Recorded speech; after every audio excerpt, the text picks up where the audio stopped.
Hello, ladies and gentlemen. I see we have some people here. The stream will start in... The first game will start in like 5 minutes. So I'm just going to talk this up for a bit. This will be my first BWCL. I've never done BWCL before. So this is interesting for me. And I hope you will be satisfied with all of the content here. I think we will have some... we'll have a lovely time together. So today we will have like AP versus aQp. I don't know these clans that much. I actually never heard of them before, so I just been thrown into this for a bit. So I hope you will be satisfied anyway. So I think that they are quite strong teams. They are in the not the top tier, but in the next highest tier. So they are in the B team. So I think it will be some nice games because they are quite high ranked. As you can see, they are in Division B, and there is Division A, Division B, Division C, D, E1 and E2. So I think they can really be up there and fighting. We have a lot of good teams in that. We have Red and we have Bull in that division. So it's not a bad division. It's quite a great one. And the games we'll have today. This will be the games we'll have today will be first. We will start with Crow versus... I'm not sure the name of this dude actually.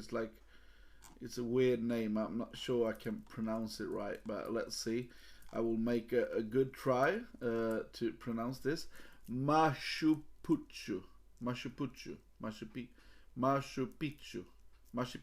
Yeah. And in the next game, and that will be a TVC actually, so I like that. Then we will actually have a game that maybe I'm not suited to cast because I'm not a term player, but it's Dollar versus Quervin. It will be TVT.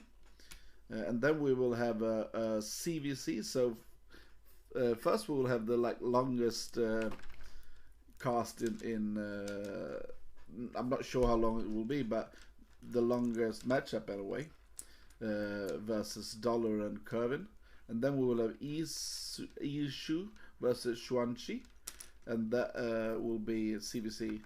And the last one-on-one will be a PVC. So it's very diverse games and a lot of Zerg this time. And then we will finish the stream today with 2-on-2, like a team game here, and we will have Ishu and Giblicia playing CP versus Zhuanzhu and Zhuanxi. So that will be like, and they will be C, both of them. So I think it will be interesting though, and I hope you will enjoy it. Right now, it's not many people in the chat here, so let's see if some more people will show up. I hope some people will anyway. I'm going to see now how it's been so far. So we have some games been played. Let's see here what I'm just got into watching this and see what's happened before this, if I can spot it. Let's see here. Oh, this is only when I go in here I can only see the top ranked, the A League.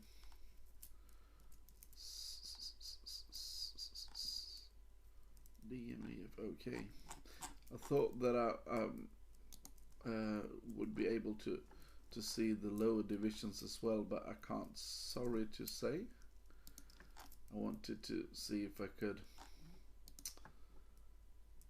could go into Division B and see what's happened in the season before this. We can see anyway that it's been quite a hard season this time, and we're into week 3 now, and yeah, it's quite a hard match in the top tier league anyway. Okay, I think the time is up now, and even if I don't have more players joining, I think we need to start to cast the first teams. So let's get into it here. So I will start with Crow, the game that I said before that we have Crow versus Machu Picchu.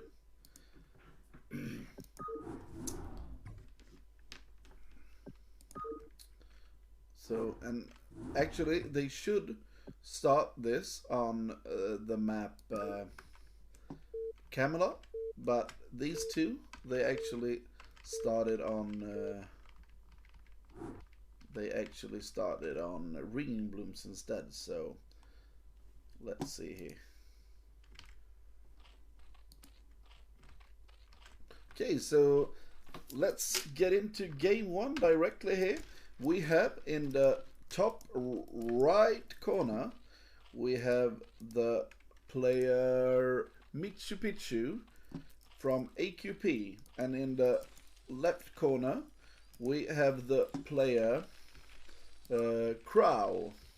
So let's see here what we can find out.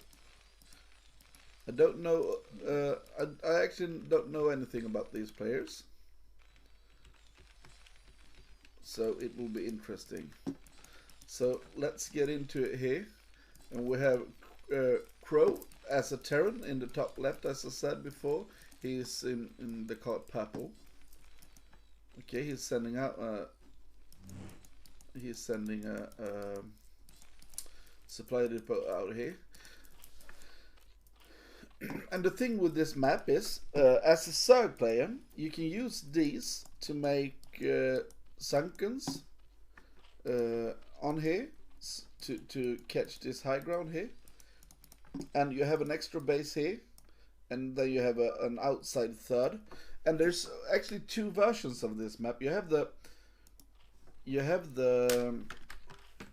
I will just go this. You have the extra gas sometimes outside here. I'm not sure if this will be the one with the extra gas or not. Let's see if I can reveal the whole map. No, you see here some I've seen some maps that they add an extra gas here on Ringing Blooms, but this is not that kind of map. So let's see here, and you have a third mineral base here.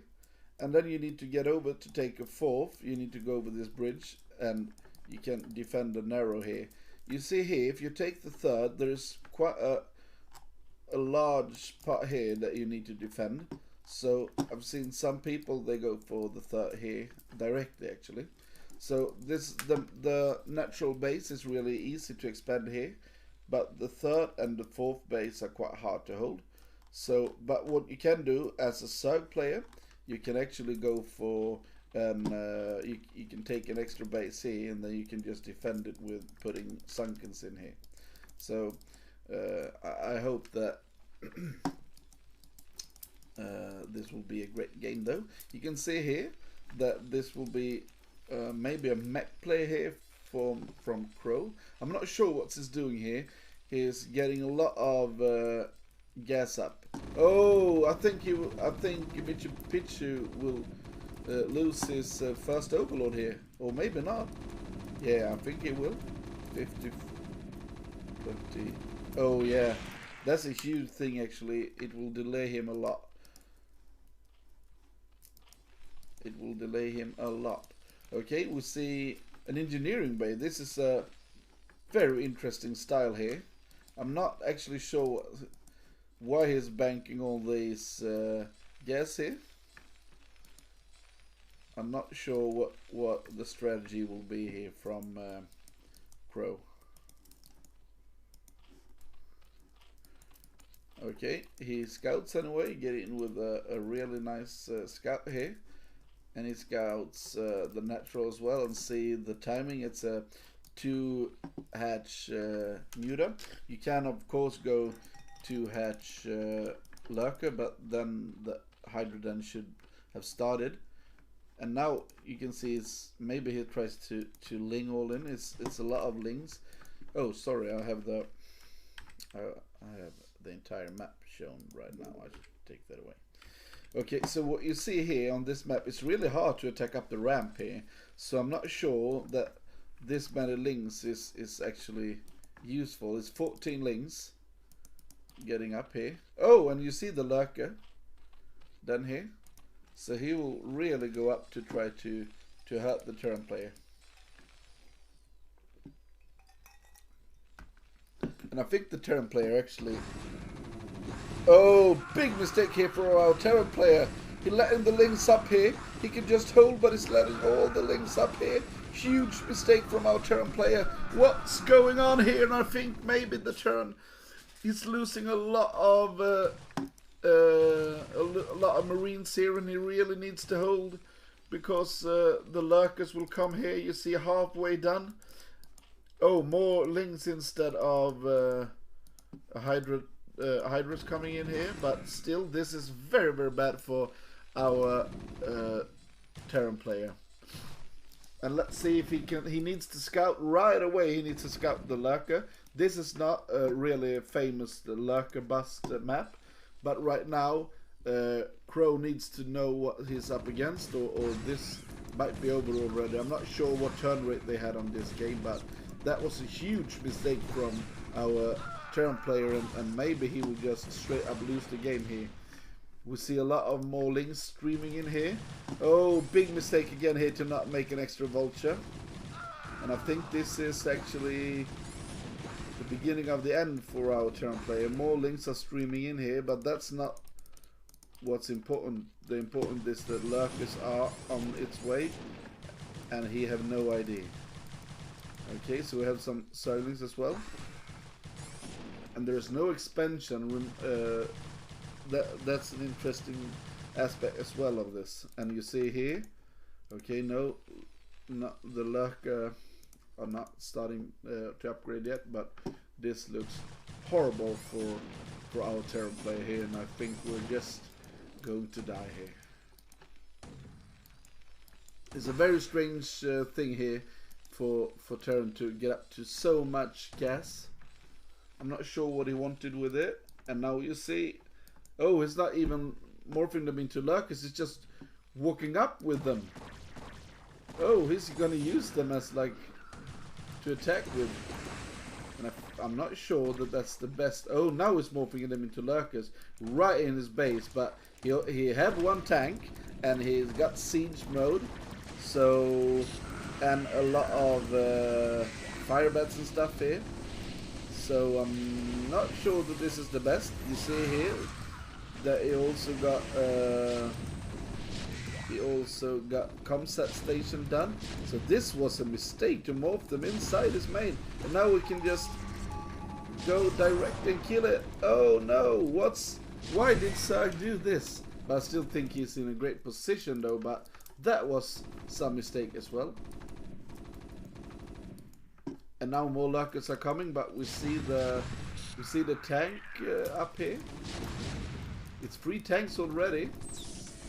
Very, very good play here from our Terran. Maybe he will come back into the game.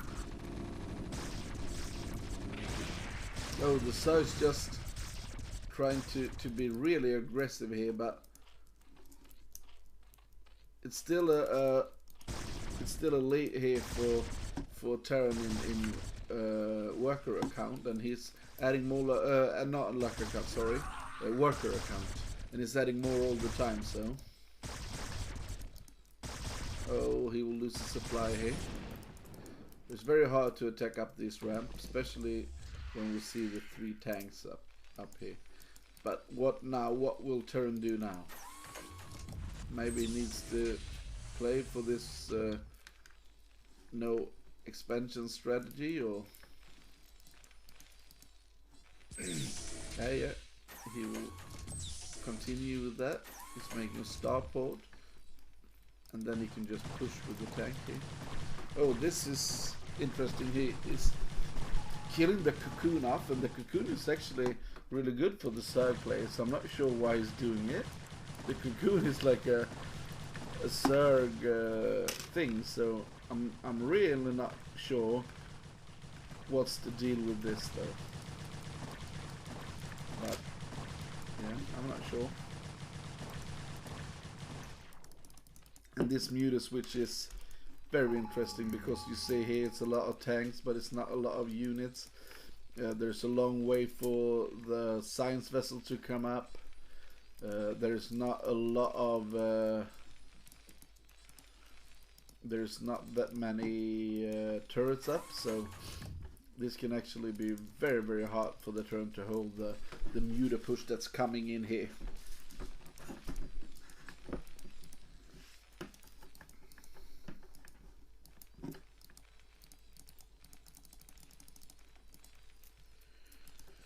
Okay, so what are we having here? Oh, we're having a dropship actually, but how will he handle all these mutalisks coming in?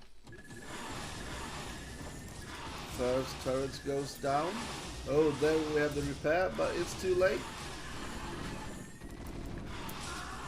But we have some marines anyway. Good micro there from our Zerg player. Michu Pichu.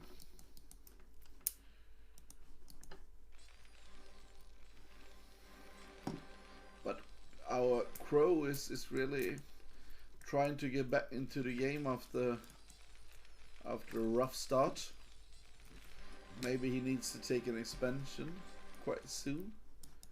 Now we have more mutas coming in. Did he?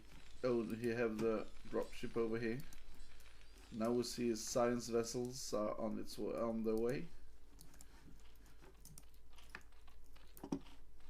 And Zerg maybe needs the third as well. Yeah, we see the third coming here. He's not taking another main. Okay, now we see he's picking up the machine shop here, the control tower, and that's because he don't want him to be able to make science vessel directly, so he slowed him down a bit here.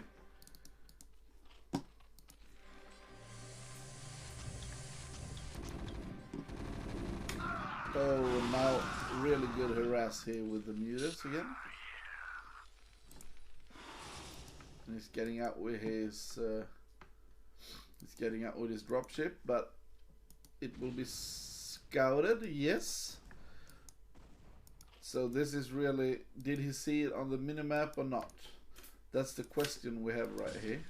We see the harassment from the mutas is still going on. Will he be able to see that this is coming as well? Oh, he should not go for the third. He should go for the... Oh, no. He's attacking the wrong base. He should just go up here. Hello there, this is cuss. Thank you for joining. I'm fine. Okay, so we see the drop here. It's a huge drop here for Terran actually. He's killing a lot of drones. You see this, it's only at 17 drones here. So right now we see that this could be a problem for our Zerg player actually. Will he be able to kill it? Oh no, he's targeting the extractor instead of targeting this. Instead of targeting the hatchery, and that's a big mistake. But look at this. He haven't lost anything yet. Will this just change the whole of the game? Now we need to see an expansion here from our Terran player. But we have the science vessel up. We don't have a lot of units from Zerg. Maybe if he gets out right now, he can make a lot of damage. And we can see that our Zerg player is actually not going for the common style of the Defiler. He's instead making a Great Aspire.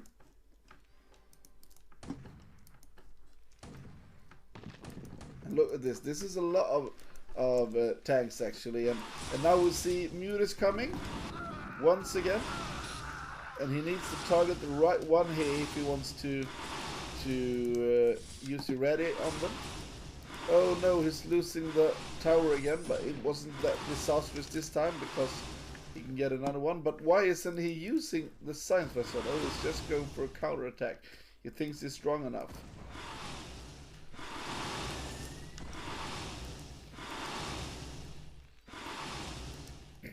And this is actually hard position here for turn because there are not a lot of units here. Whereas Zerg doesn't have anything, and Terran can just walk up here, and Lurkers are coming. Oh, thank you, Age, for the share here. Okay, he killed the Great Spire.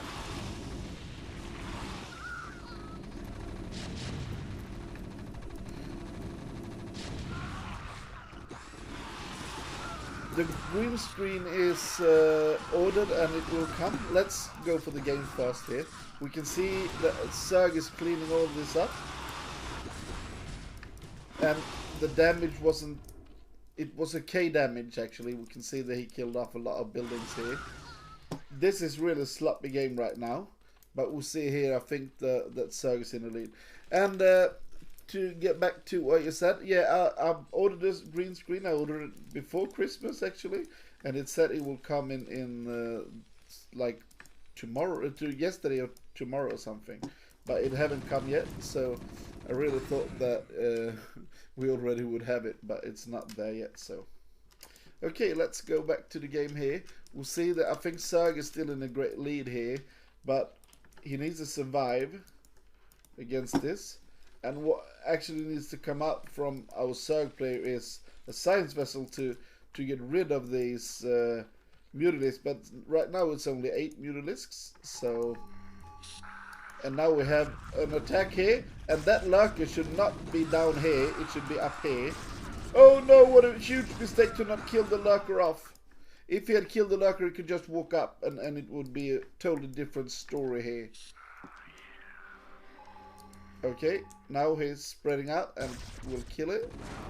And then we have the Lurker kill. And what will these 0-0 Zerglings do against this actually? That's what we wonder. And more units are falling here for both these players. Very, very sloppy game actually. And we need the Science Vessel for our Zerg, and if we had it, I think he could have been in a great shape.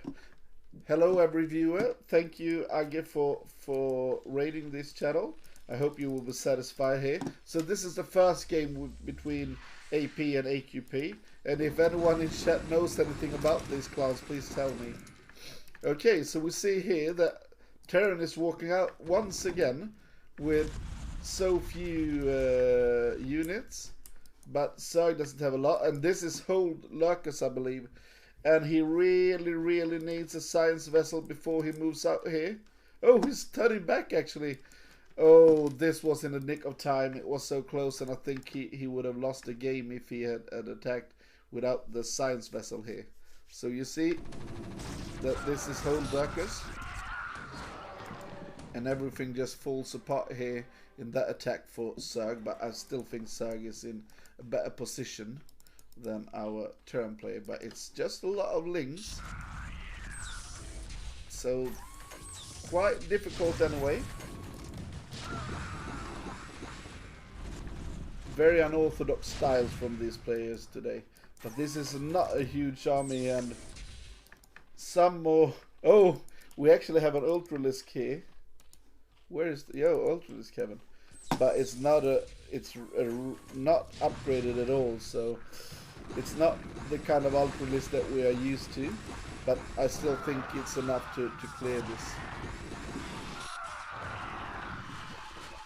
It tries to micro his way out of this, and now he's getting his expansion up. But this is not when you want your expansion, when when your main is already cleared, you want to have an economic boost, but this is not an economic boost. And you see here that he will be able to put one more ready down, and he targeted one of the ultra-lifts here. And this is no units left from our turn player. I think he had the possibility to make a lot more damage with this drop. He could have killed the hatchery instead, so GG. And that was our first game for today. So GG actually, and yeah, quite a weird game. We saw that Crow actually made so many he getted a lot of gas for the reason. I have no idea what the reason was. Why did he just add so much gas all the time? That is something that I'm really wondering, because I think that actually was one of the things that lost him the game. That he just used his resources in the beginning, because it looked like a mech build, but then he just he didn't go for mech. So he made a mech style with his minerals and gas, but he didn't use it. Okay, let's get into the second game already here. It will be on Bombastic Eclipse, so yeah, that's the same as the normal Eclipse actually, but we have like some stylish things going on in that. Oh, let's go for red and blue, because the other colors were not nice, I believe, and if you will protest, you can do it. Okay, so in the top right corner we have our Zerg player Machu Picchu, and in the red we have our turn player Crow.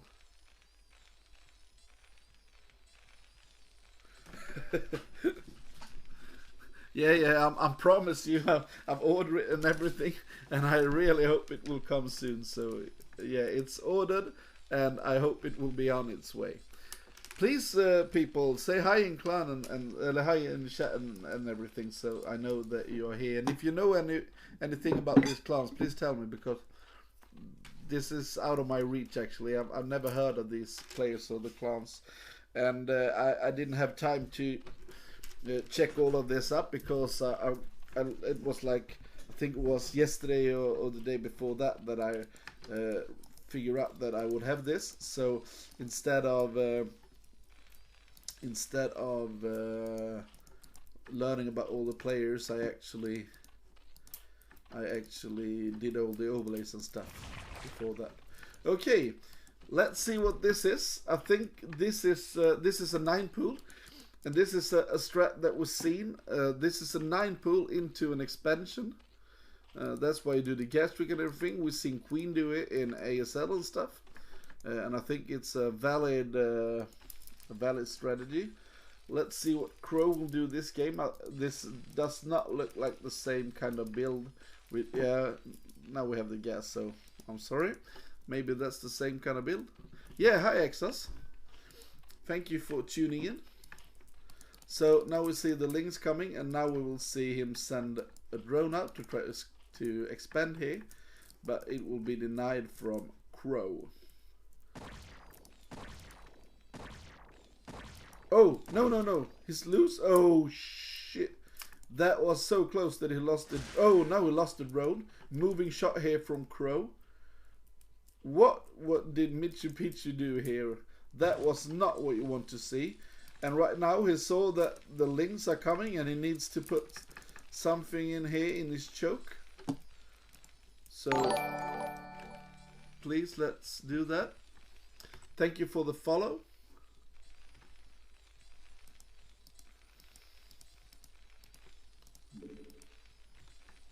Okay, so it's only 3 SCVs here, and that's not enough. I think he needs more. Yeah, you see here, he's just moving in, and I think it's GG already, because he doesn't have anything, and you see more and more Zerglings are just streaming on. this was really bad for our turn player. He should not, when he saw it that early, he should not just let it in. Oh, but look at this. I'm sorry, maybe I was too quick to judge here now. Because you know that they are coming out from the left here, from the barracks, so you need to keep that in mind. And you see, yeah, Zerg knows that, so he just puts his units over here. But right now, this is not the damage you need. You need a lot more damage to make this work. So I'm not sure that our Zerg player have made the damage that he needs to win this game. 2 more links are in here, but you see still it's a huge work lead here for our terror player, and I think maybe a bunker or a better wall here, something. Oh no, this is just 2 SCVs that will die. He needs like a bunker or something to just hold this, and now you see it's happening again because he just goes straight here and kill it. And now we see the SCVs count is going down. But now put more here then, and stop mining the gas. Yeah, that's better. But don't, oh, he needs to hold position it, and you don't have a unit, so he can't hold position it. Okay, that's interesting though. And now we see an overload coming. And now he needs to put these SCVs on hold here, Crow, to not, so he won't be able to get in. Oh no, he don't repair here. He repaired so great before. Okay, now more SCVs are coming. And Hydrus. Okay, he's really aggressive. We saw that in the last game as well, that he played an aggressive style. Oh, he just killed 2 more Marines, and the links are streaming in again. And now it's over. Now it's too much. He can't stabilize anymore. And look at this. He's still mining that amount of gas. Why does this player think he needs so much gas versus an early Zerg that's only making Zerglings? That's beyond me. That's just a waste. And now you see he's falling. So this was a really short game though. It's already 2-0. And no GG. Maybe we just didn't see it, but yeah, maybe he wasn't that happy about what happened here. Oh, so we have the first game already done. That was really quick. That was insanely quick actually. And that's one of my favorite matchups. So I would hope that we would have had a bit of longer game. So aQp actually taking the lead here.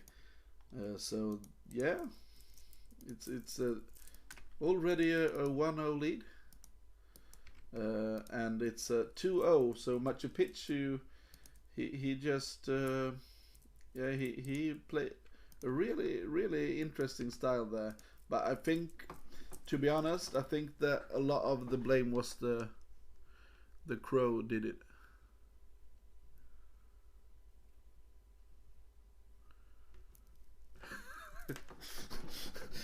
I'm not sure I'm the person to ask for that mind flayer if you can't. He's asking, what can't you queue the defiler consume? Yeah, maybe that's a great idea. I'm not sure, but okay. So what we have here is the first game is played here. I didn't go for the team games. We do a bit later, maybe between here. So now we will have a TVT actually, and I hope that you will enjoy that matchup. It's not really my strongest matchup, but I hope that some of you will be that you will like that. I see that we have a lot of people in chat here. I see Nash is here. Hi Nash. Is that the IRK Nash? We played a lot when a long time before in the aQp time, so that was interesting. But you see here what we have with us today. Do anyone know anything about these players? Please tell me. Is Dollars and Cure good players, or what should we expect? I think we will have a nicer. Oh, Dollar is a high MMR. Okay. What's about Kervin then? Do you know anything about him? Okay. So it's a little bit favor though for the Dollar. So maybe we will have a more even game then, but a little favorite here for one of them though. Okay, let's get into the next game, and I think this will be a TVT, if I'm not mistaken. Yes, it's a TVT. Let's see. Oh, these colors are horrible, so let's go these colors. We have the red player. We have the red player Dollar in the top right, left corner, and in the bottom right corner we have the player Corwin. And this is a map that is called Camelot, and this is, I'm not sure that this is a great TVT map. Maybe it is, but you have the normal expansion here, and then you have a third all the way out here in the open, and you have ramps, one big ramp in the middle, and you have one more here, and then you have a small ramp here, and I think, oh, it's a small ramp here, big ramp, and small ramp. It's the same on this side. And you can go up here, so I have no idea why they put that there, but I've seen it before. And you have this high ground bases, you can take both of them, and you have like, so you can go up here, but you can't get around, so you need to go in here to do anything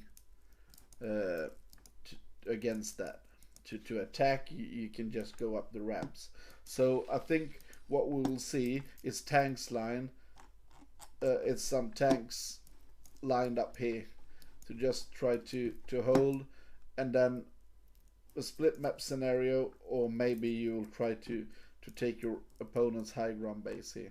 So I think this could actually turn out to be a long game here. So what are they doing? We see we see actually Kervin going in for straight CC by sending out his SCV a bit late, but it will be 14 CC. Interesting. It's a quite short rush distance here, so the rush distance it's not as short as you would think about it, but it's not that big anyway, so maybe he can punish him with this. This is the Marine. If it starts moving the Marine already, I think it will hit quite hard.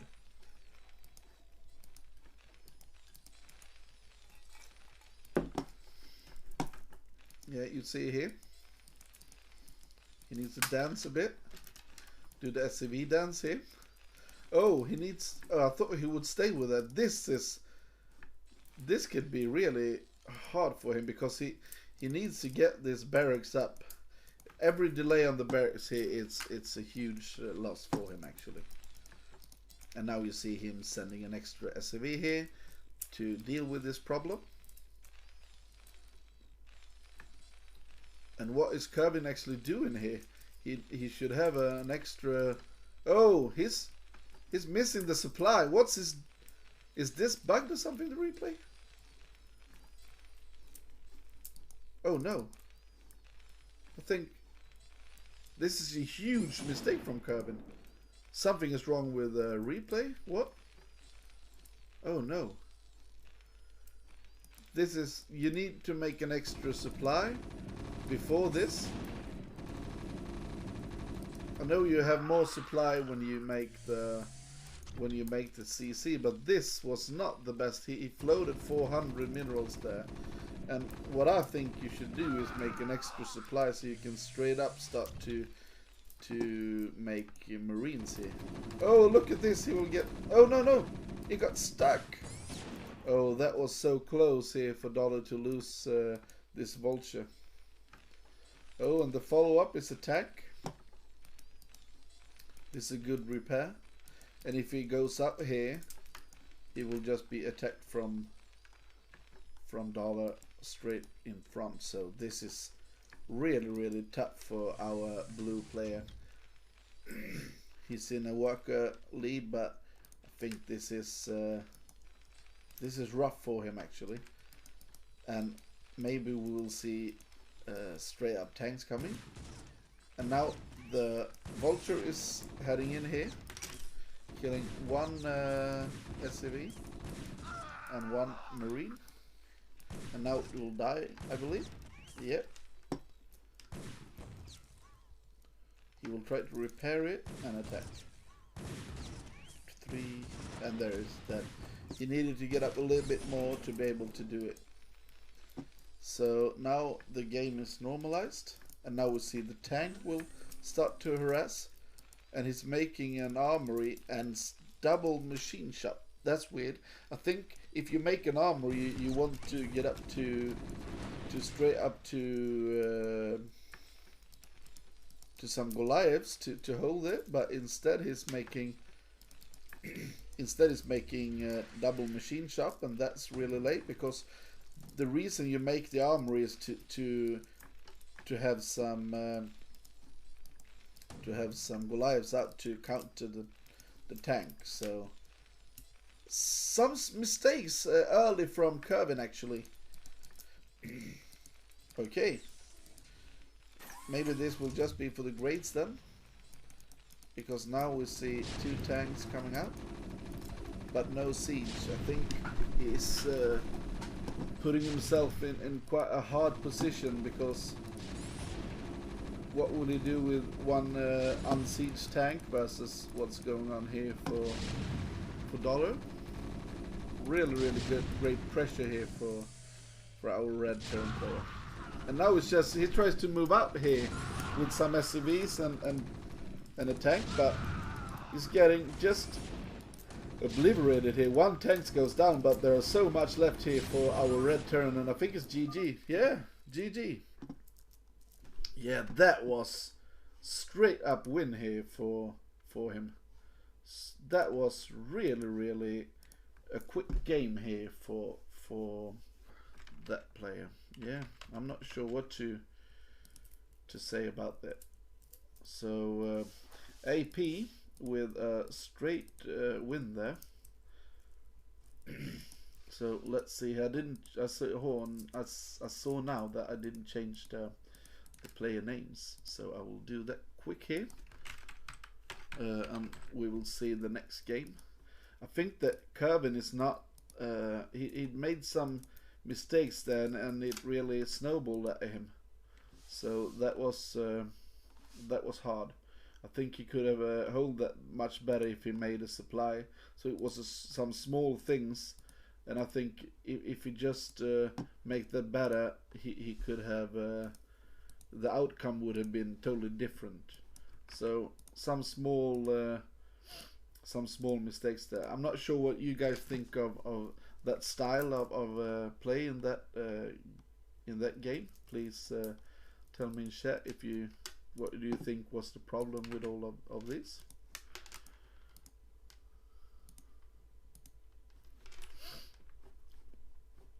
Okay, let's see what we have here then. The next map is, let's see what the next map will be and get into it. That was a quite short game for TVT. Usually we have a lot longer games when we see that, but I think that a lot of the style that we see nowadays, it's heading towards not like dragging it out so much. We have seen a lot of vulture attacks early on, and we have seen a lot of and we have seen a lot of like mass vultures and drops and stuff. So I think that actually what's happening in TVT, the meta, is that it's been not the same amount of crazy long games in the pro scene in a way, because the best Terrans in the world, they just try to be aggressive all the time. So the next map will be Eclipse, and that's this map we saw before. Well, let's get into that game right now. So dollar is up 1-0.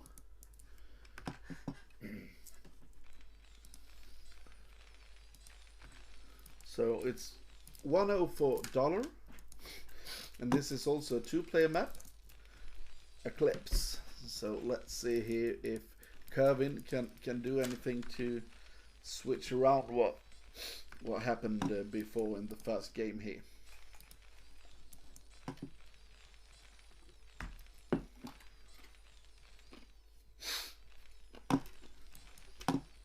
And in the top right corner we have dollar from the clan AP. And where are they from? Please tell me. Do you know these clans? Where are the clans from? And in the bottom corner, oh, let's do this. This was better colors. We have the yellow top right. Oh, it's a Czech team. And it's a Peru team, so maybe it was quite laggy then. And we have Kervin then in the blue color in the bottom left.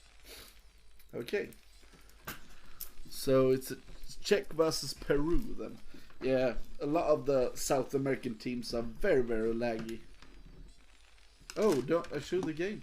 Oh shit, sorry. Yeah, now you have it. Oh, thanks a lot for telling me, Fisheye.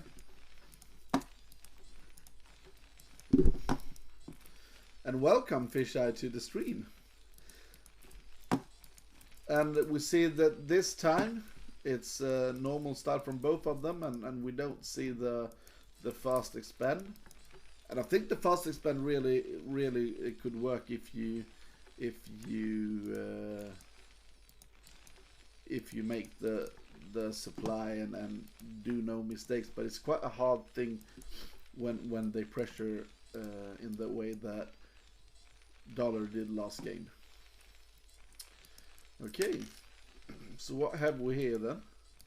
We have a similar scout from both of them.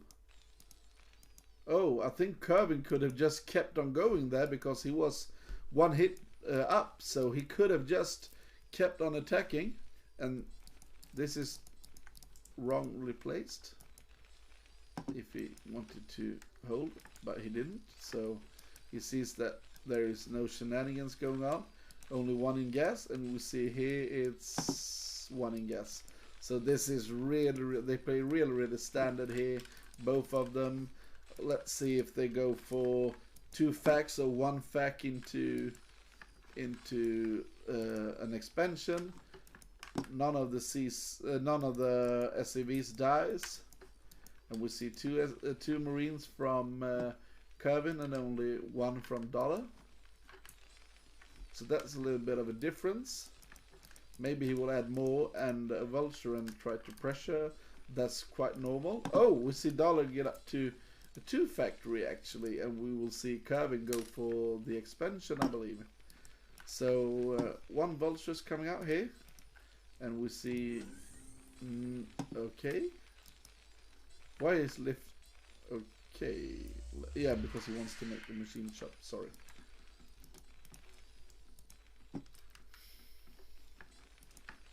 Okay, so we have an expansion here then. And more vultures coming. So this will be a vulture style play. And this is really looking good for our blue turn Kervin. Let's see what the follow-up will be from dollar then. 1 vulture, 1 tank, and more marines. So maybe he will try to pressure him anyway, but I'm not sure that will be as easy as it was the first game.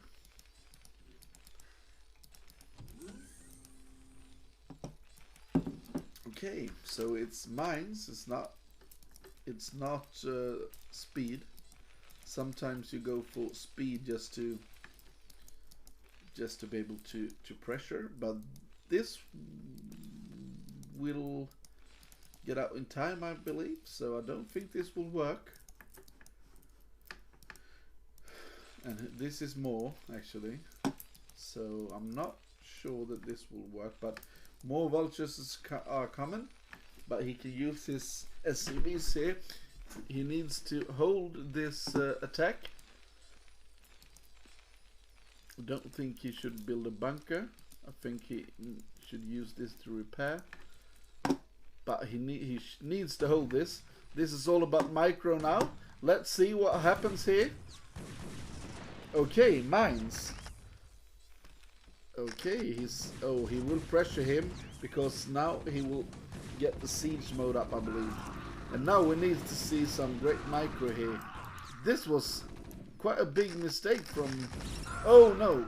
Quite a big mistake here from Dollar, I believe. Oh, maybe not. But there is no siege mode or anything. Oh! Huge mine hit there. Huge mine hit. And right now I think Dollar is in a hurry because he wants to make damage before this kicks in, because the economic situation will be better for Kervin in the long run. But he's actually not even in head in SCVs. I think some SCVs died in the battles, but he also cut a lot of SCV production to just be able to hold this. But we see a lot of mines coming out here.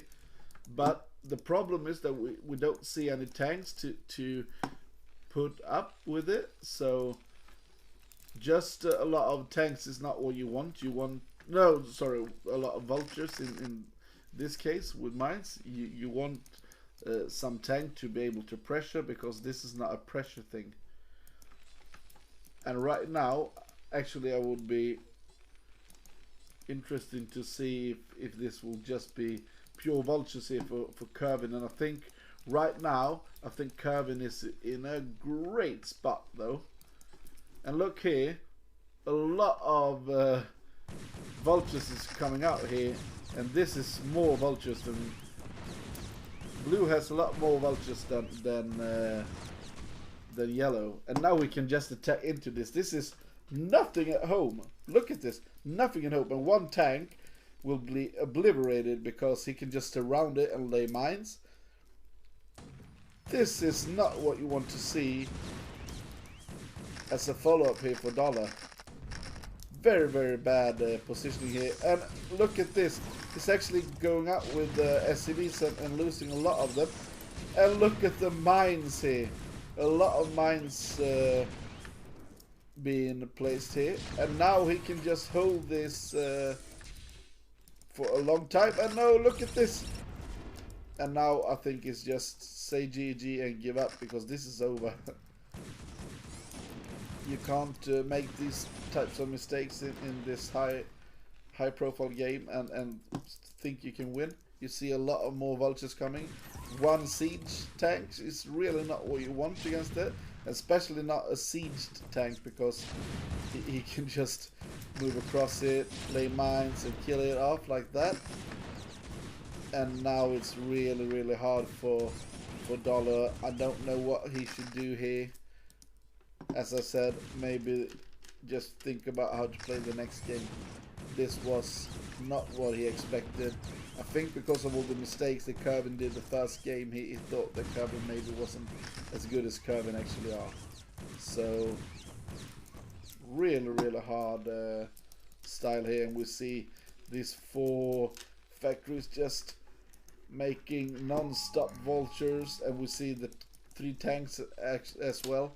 And now I think he will go for an expansion. Really well played here. Really well played.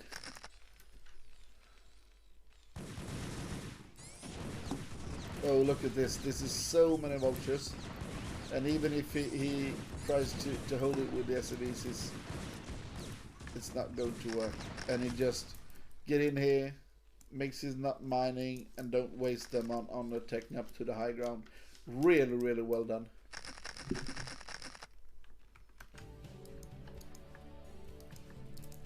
Oh, maybe I should have some music in the background. Do you like that, guys, or not? Please tell me if it was too annoying with the music. I thought it was just so quiet, so I put it on. Tell me if you want me to take it away again. Okay, so this is actually double the supply here, so this is a enormous advantage. And we see here this next expansion will come as well.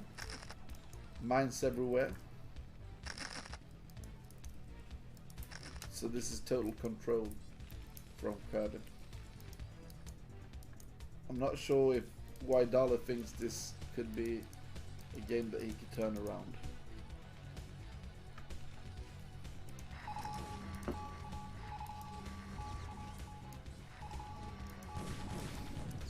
Okay, he's going to clear it. This is actually really good versus the mass vulture Goliaths, but this is too few, I believe. You can just surround them and kill it. You should. This is really, really good against vultures, the Goliaths. But look at this. 5 tanks are coming, a lot more vultures, a lot of mines. And now I think he can just attack straight into him. And even if he loses all of this, he will still be in a great position here. But now I think he needs to take the 3rd expansion as well.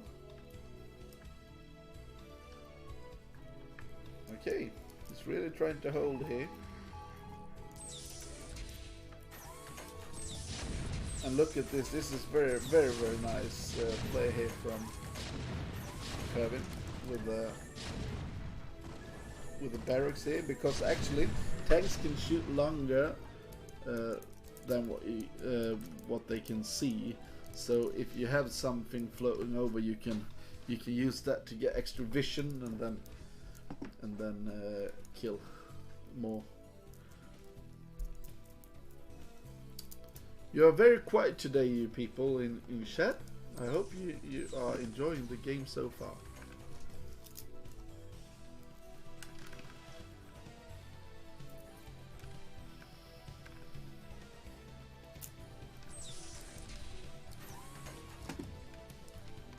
Okay, we see that Dollar is making some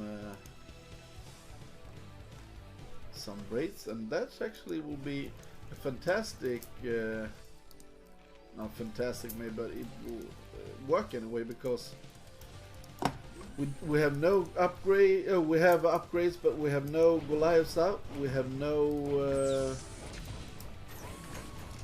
anti-air out right now. But I don't agree with him attacking the barracks, because that shows his hand already, and now he just thinks that he needs to kill him. But look at the supply here. Actually, I'm very impressed of Dollar. He was half the supply, and now actually he's coming to this stage of the game. It's impressive that he could come up so much after that terrible start. So yeah, now we see the Wraith actually hammering down on the tanks, but I'm not sure that it's enough to make him leave it. I think he should just leave it here and get the Goliaths to kill it up. I think a Goliath is coming up here to kill it. Oh, two health on that tank. But now he's attacking new ones. Okay, let's see here. The Goliaths are coming up here, but look at this. Dollar is actually really getting closer in supply, but it's not all about supply. It's a lot in TVT. It's all about position actually. And now we kill him there. So I think that this dropship, he needs to make a lot of damage with it to get up to speed in the game. But look at this, very good positioning here from Dollar. Maybe I said too much early on that this game was over and so on. I'm not sure what's going on actually, but we see 7 factories versus 4 factories, and still the macro from Dollar is amazing. And now we see, let's see here what was, yeah, he tried to run by here, tried to make some damage. Where did the dropship go? Oh, it's still in the main. I think he really needs to make a lot of damage with his dropships. This is interesting, you can't land here. He needs to scan, kill that, and then land. And every little thing like that takes a lot of time. Very impressive from Dollar to not leave the game when I said he should, and just try to climb back slowly but surely. Yeah, now he scanned it, now we can land it. Oh, but this is not the right position. He should land a bit, one bit to the right, left? No, one bit to the right, left. One right to the right. Okay, let's see here if it will be some type of run by. Now we see that this is only 2 tanks. Maybe he can just run in and try to make a lot of damage there if he gets to the high ground. I think he can. Yeah. Oh, why is he attack? Yeah, now we see it. Now we see that he can do a lot of damage here. Very good attack here. Even if it's not trading sufficiently, it's still very well. Because where can yellow expand right now? He can't. So now he's losing a lot of units again.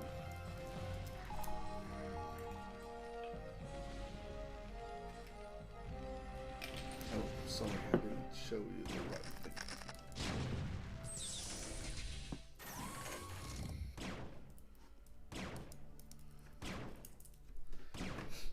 But Dollar is actually trying to get some damage going. And we see here that we have secured a 3rd, and he's trying to secure a 4th. Very hard. Oh, look at that. He walks into mines again. There's a good surround here, a good surround here. And what can he do actually? What can he do? He needs to be the Medinho to do anything against this with drops everywhere.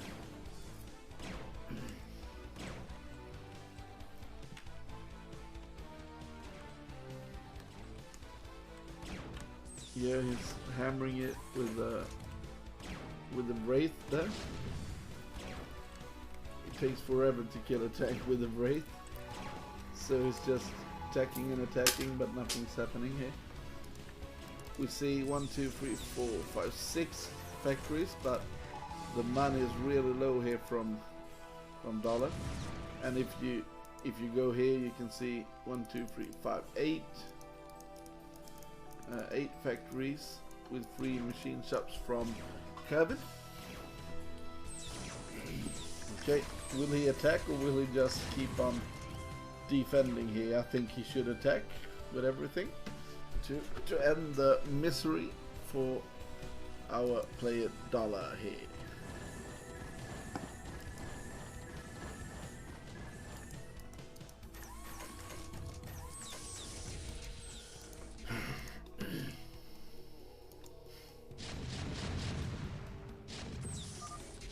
Yeah, GG. I think that was a 20-minute game but actually it shouldn't have been.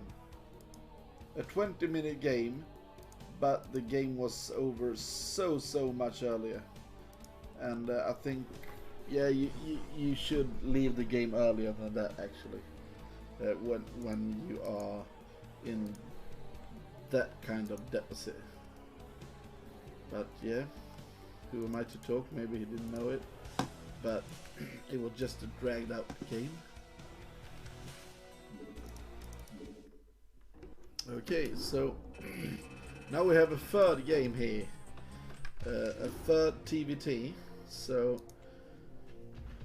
it's interesting, and I will just tell you what we see here. We have 1-0 for aQp versus AP, and that was the first game that we saw Machu Picchu versus Crow, and now we are playing this, and this is 1-1 already. So it was a really fast first game of these, and the first series was really quick. And now I think this game will be interesting. It's Polypoid, TVT on Polypoid, and that can actually take a lot of time. I've seen some really long PvPs in Polypoid. So let's see here, and let's get into the game. I will just talk a little bit about the map before we talk about the players.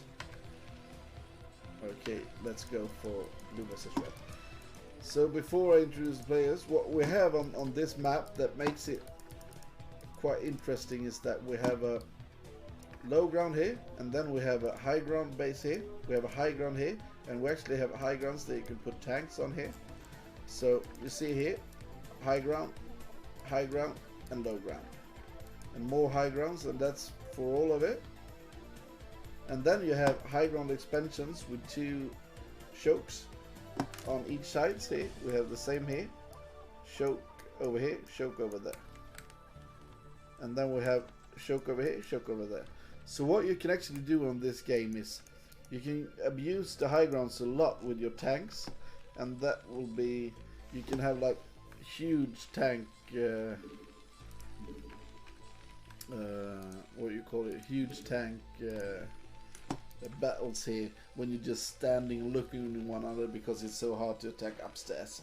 So yeah, let's see what they will do in this game, but it's quite a hard game to just push up like we saw before in Eclipse, because there's much more low ground on Eclipse. Okay, what will we see here then? We see this is a 10-10-10 from Dollar, so quite an aggressive opening. I think it will be a 2 factory push out, and from Kervin we see a normal style play here, and I think he will go for the 14cc maybe, I'm not sure. Maybe he will go for factory and then CC. Let's see what he will do, but this was a 10-10-10 anyway from Dollar. So, and that usually suggests that you want to go for a 2 factory push up. I like the 2 factory Goliath push out actually when you do the 10-10-10, because it could really be hard for your opponent with the early Goliaths. So let's see what he wants to do here. But you can see that he's okay, he's actually not mining with 2 he's not mining with 2 SCVs here on gas, so let's see how many factories it will be.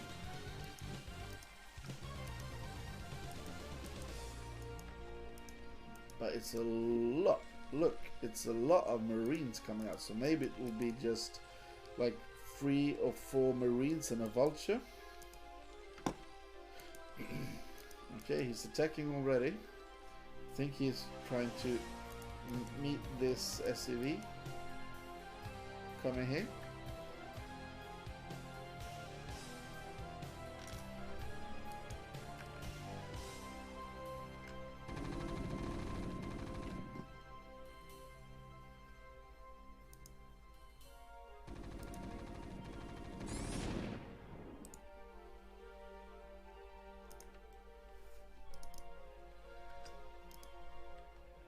Okay, so we see actually a lot of Marines here and a tank. So this was not what I did expect.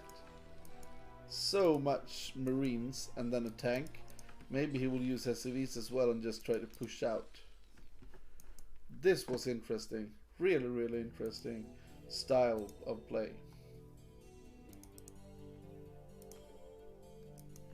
Very, very interesting what he wants to do with this. I haven't seen this a lot, I must say. I have not seen this a lot. Okay, so... Oh, 7, 8 Marines. And now we see 8 Marines, 1 tank pushing out with 8 Marines. This is interesting though, but yeah, this is a lot. But it will be scouted. So let's see what the reaction will be here. Yeah, SCV is coming down to try to prepare. Oh, he's attacking the barracks actually, instead of going for the push. Okay, we see a siege up already and a bunker. Oh, and Kervin just pulls the trigger here, and it actually works quite alright here. You have the tank still remaining. He needs to repair it. No, he loses the tank here. He really needed to keep the tank alive there. Now Dollar can just retreat into his bunker and try to push with his siege, because there is no siege from blue. Very, very interesting play here, but he should have pushed out harder and not lose the first tank. 2 tanks could have countered this. And what we'll see? Oh, we'll see 1 more tanks coming out. One good thing for Covenant away was that this barracks didn't die, because if that barracks had died, it would have been so tough for him. And the follow-up here from our red our red turn player Dollar is to make an expansion, and he will be in a lead with that, because the blue player Kervin can't do anything with his CC here. It's just floating. Oh, he's actually trying to push the high ground here. This is so terrible. He needs to push down, but how can he get down? He didn't want a long game. He won the first game with a short one, and now is trying to win the second game and do that a short game as well. And I actually think that this is too much pressure for Kervin to handle, and I think actually this is already a GG. I have no idea what Kervin can do to come out of this. Now he needs to maybe push out and make the siege mode. Yeah, now we'll see the siege, and he will just back up. Very, very good. That was an amazing play here from Dollar. Amazing play here from our red there. And look at the targeting as well. He's losing some, but he's still in a great lead.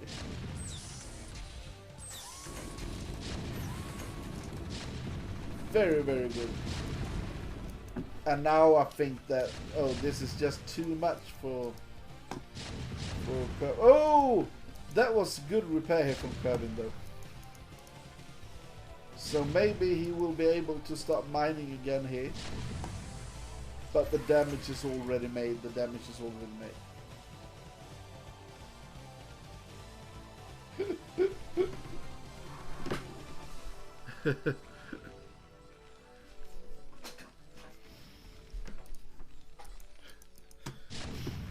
Okay, we still see he's in range of the CC. This is huge damage going on here, and I think he could just take a third. Yeah, he will. This is the flash follow-up what I call the flash follow-up is that you do this type of game, and after it you just expand like a surge game. Look at those mines here.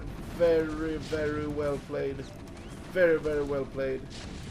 Oh, but it's coming out of the deposit anyway, Kevin, so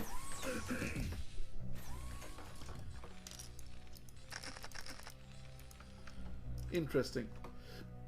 And now you see mines up here, and I think what we see here is he's adding full factories to trying to push out. What I would have enjoyed instead is to make 2 starports, to do anything, to make anything happen. You know that you will be pushed, you know that he will try to get up a tank line over here, and what you actually need to do is to drop the living shit out of him, or make some Wraith, because if you can kill this, it doesn't have the high ground vision. Maybe that was an overextension here from Dollar actually. That was not what he wanted to do. And the army is quite alright here from Kervin, and now Kervin can take out some of the tanks with his vulture. That was, yeah, that was an overextension, I must say.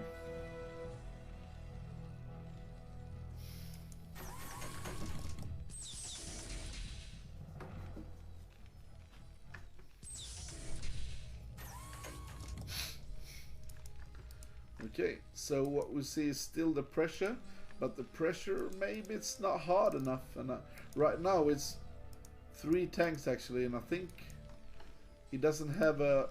Oh, that's the problem. It's too many mines, and he doesn't have a scan here. He needs a scanner to be able to clear the mines. Or if he could clear the mines, he can attack with everything. But maybe, oh, he will try to move in anyway, to try to gain some grounds here.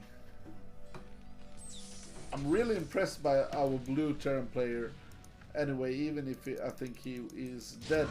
So I'm really impressed on how he survived this, and how he could have, not how he could, how he took his natural expansion. This I don't understand from Dollar. He have the total map control. Why do we pick this base and not try to take a gas expansion?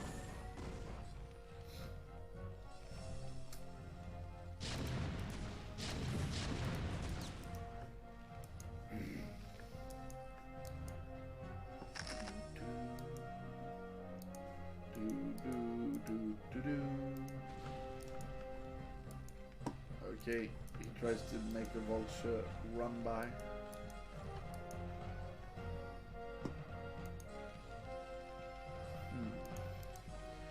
Got cleared up, and now he will just keep on adding tanks, keeping adding vultures. And look at this. What can he do? Oh, he's tried to. No, this is not what you want. No. Look at the mines. Oh shit! Now, he lost all of the tanks. That you can't move out like that in a minefield.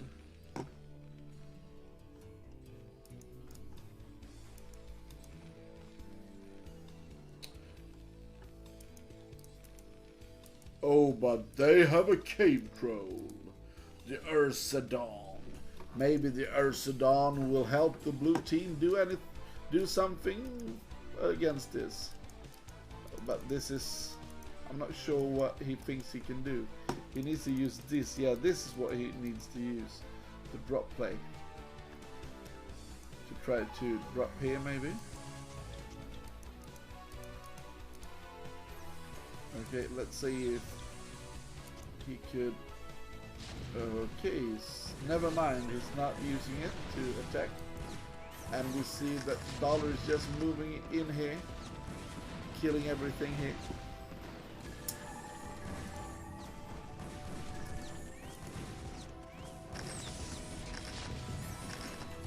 Okay, so this evens out the score on this. This evens up the score on the in the CV actually. So that's was a 2-1 victory for Dollar, and what I've seen here is that I think that this could have gone both ways, because in a straight up macro game I really think that Kervin played well, but then we saw the early pressures from Dollar that was really great, and he really pressured him a lot there. So yeah, now we have the score. I will show you here. We have 1-1 versus these teams. So we have AP versus aQp, and the first game was Crow losing quite hard against BWCL, and then we had quite an even series, not even games, because it was 2 pressures from Dollar, and I must say I haven't seen the 8 Marine tank push out like that, and I thought that Kervin could have held it better. Right now we will have a CVC, and before that we will have a short break, and please feel free to support this cast in any way you want to. It will be lovely if you would be able to support the stream in any way. I'm trying to make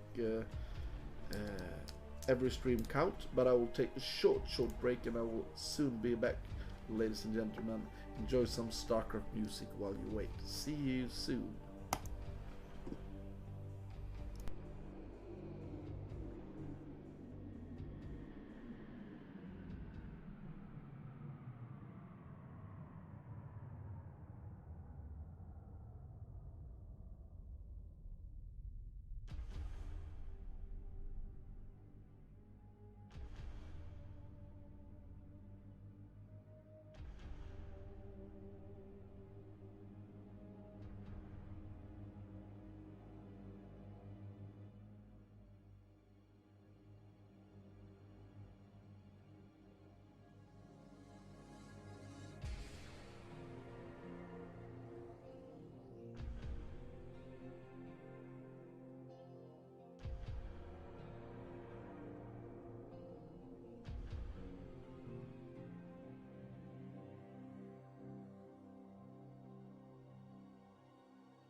Welcome back, ladies and gentlemen. As you see, we have AP versus aQp. That's Czechia versus Peru. And now we will move into the third game for the evening. It will be Isu versus Juachi. And this is my favorite matchup, actually, both to play and to stream. It's CVC, and the first map will be on Camelot. So let's see if they are up for it here, and if this will be a short series or if we will have the crazy games that can be sometimes when they go up to defilers and hydras and stuff like that. Okay, so look at Isu. I must say he was a bit of my favorite right now because this is the magenta from AP Isu, and I love the magenta color. That's the color I always play when I play. And we have him versus the pale yellow or something. If you know this color, please type me in chat. You are not very chatty today, but please feel free to say a few words to me, because it's so much easier to cast if you have a dialogue with your audience. So let's see what they will do here. Okay, we have an overload from Juachi, but we don't have an overload for Isu, so it will be a 9 pool here, maybe from Isu. Yes, it will. And it will be, let's see if it's an overpool or something.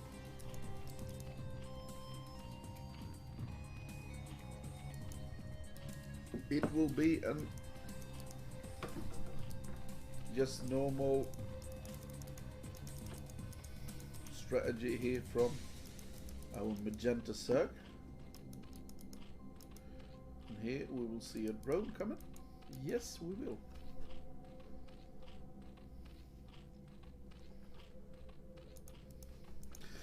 Oh no. It's a 12 hatchery from Juachi, and I think the rush distance are too narrow here to hold that. Oh no. And it's yeah. Shit, you see here. Let's see if there will be a speed, or I think this will be speed. Yes. So it's speed links. It's not the we go straight into lair, but and I don't even think you will see it, right? No. Let's see here. Will he see? No. He doesn't even see the links because he did this little dance. Why did he do the little dance? Shit, he didn't even see it. Now he sees it, but it's... Oh, will he? No! He doesn't even see it with the second overload. Big mistake from Juachi. And this is GG. Oh no, he shouldn't go in here. He should go in here. Okay. Maybe it's not over because he didn't do this correctly, I believe. Let's see how many drones he can kill. None drones so far. He's trying to get the one drone go down. One drone, 2 drones. Okay, 2 drones. Oh, more Zerglings coming in here. But 2 drones, and I don't think he should make more Zerglings here now. He's in a big lead, Pitsu. And what he wants, he should not try to bust this, I believe. The correct answer here is to get your own spire here and try to hold this off. He's in a drone lead. He's in a tech lead. Oh, I don't like that placement, really. Okay, we see that Juachi is actually droning up a bit here. No speed for him, though. Speed is coming. And he's in full control here, Pizzu, right now. But it can turn. Like 2 sets of Zerglings and this could all turn. And why are they placing their shit so weird? This is so up in the open. I would like it back here or something like that. Or up against here. This is so vulnerable. And this is not really a good way to put your Zerglings. You need to put them like in a concave. But look at that. That was a really good move out there from our magenta Zerg. But now he's in a clump. He needs to back up here. No. That's a really bad engagement here for our magenta Zerg. And right now he's also trying to be a bit greedy here. Let's see. More links are coming. Maybe he used this high ground. No. Very, very hard play. It's only 2 links actually. This is not enough to hold this. Will he throw this game away after that terrific opening? Very, very good micro here from Juachi, but he still loses it. But it was a good trade anyway, and you see here Pichu is so ahead right now, but I'm not sure that Juachi is actually dead because it looks like he have more of a feel of how to play this this game actually. So CVC. Okay, we know that this was South America versus Czechia, so I think that it's because of the turn rate, it can be really, really good with Scourges. Let's see the deep. Oh no, he did not micro that well, Pizzu.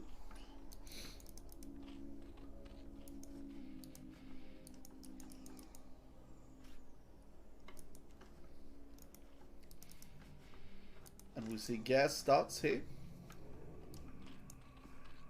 And to make non-stop muta, you need 5 drones per gas mining mining minerals. You need 5 and 3 here. So if you want to have 3 here, 3 here, you need 16 drones. None of them are up to that. And that's why you need to make Scourges sometimes to get rid of the gas.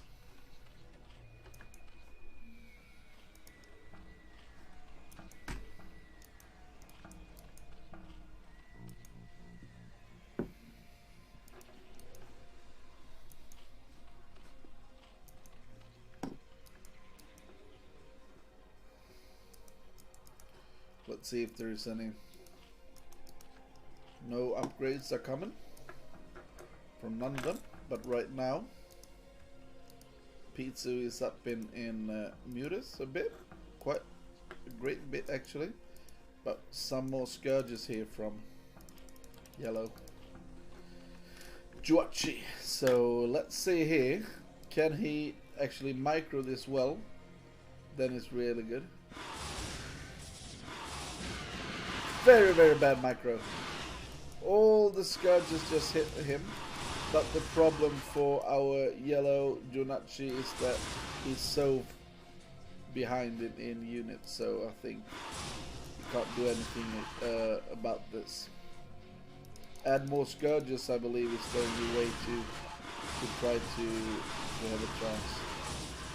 Now more Scourges are coming. Let's see if he can. Oh, he picked them up actually.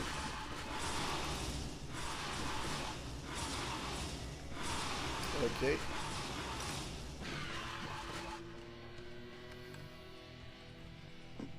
Sorry there, I was too slow to take the square away. But actually he didn't die there.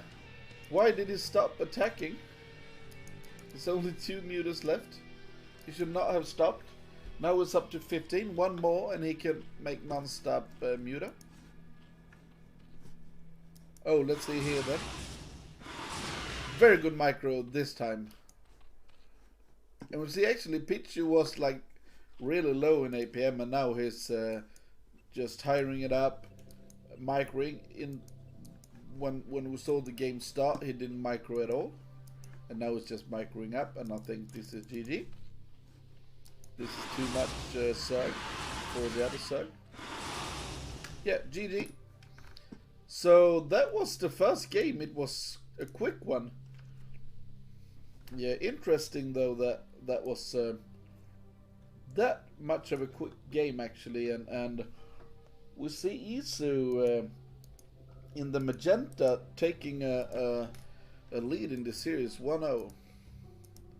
So let's get straight into the next game, Phil, because this was a 9-minute game, so quite quick. And that's usually what happens when you see the opening there. 12 hatch actually. That's not what you want to see, and this is Polypoid.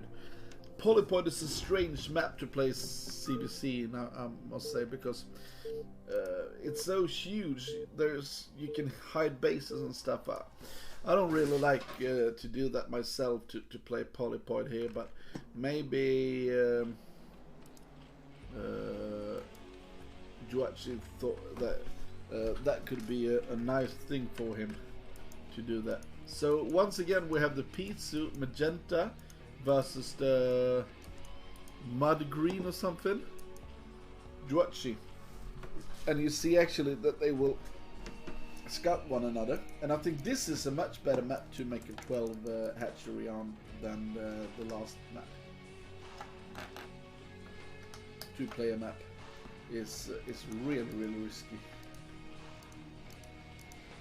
to make that strategy, but I think also one strategy on this type of maps is the free hatch Ling all in, because if there is a bit of a lag and stuff, it's quite interesting to play. Okay, so we will not see 9-pool again. It was successful the first game, but it's not a 9-pool follow-up here. So both of them are making an overload. So let's see. Will Juachi try to make a 12 hatchery again? Or oh, but this is an interesting style. This is the really fast lair style, and you will have a timing attack with 6 mutas. Let's see here. Yeah, I think. Yeah, he's making it, and now he will add gas, and he will just be able to have one more. If you play versus a 12 pool, you will have one more timing with when you have 6 mutas. The problem with this strategy though is that you really need to make damage with your first muta attack, because if you play like this strategy, the 12 pool into expansion, you are a lot behind in economics. So let's see here. But this is an interesting build though. I've seen it played more and more, and I saw in BSL, last BSL, a lot of games. Maybe it was not the BSL 10, it was maybe BSL 9, but we saw that True Touch made this a lot. Oh, he's putting the Surgeons over here actually. Oh. Why is he hiding them?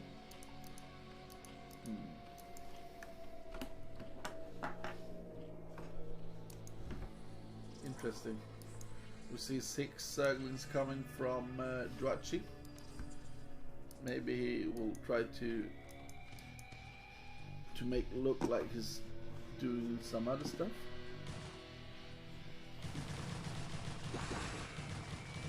Okay. Oh, this is interesting micro here from Juachi. Why did he keep on attacking up to the high ground there. Why, oh why did he attack up the high ground? That was not good. And you see, there is really late for Juachi, and he will go into a spore mood. Or will he just add Zerglings? No, he won't. You see a drone there. Now we will see a second hatch here. Yes, but this is kind of late, the second hatch here, so you won't see the timing of the 6 meters that I talked about before.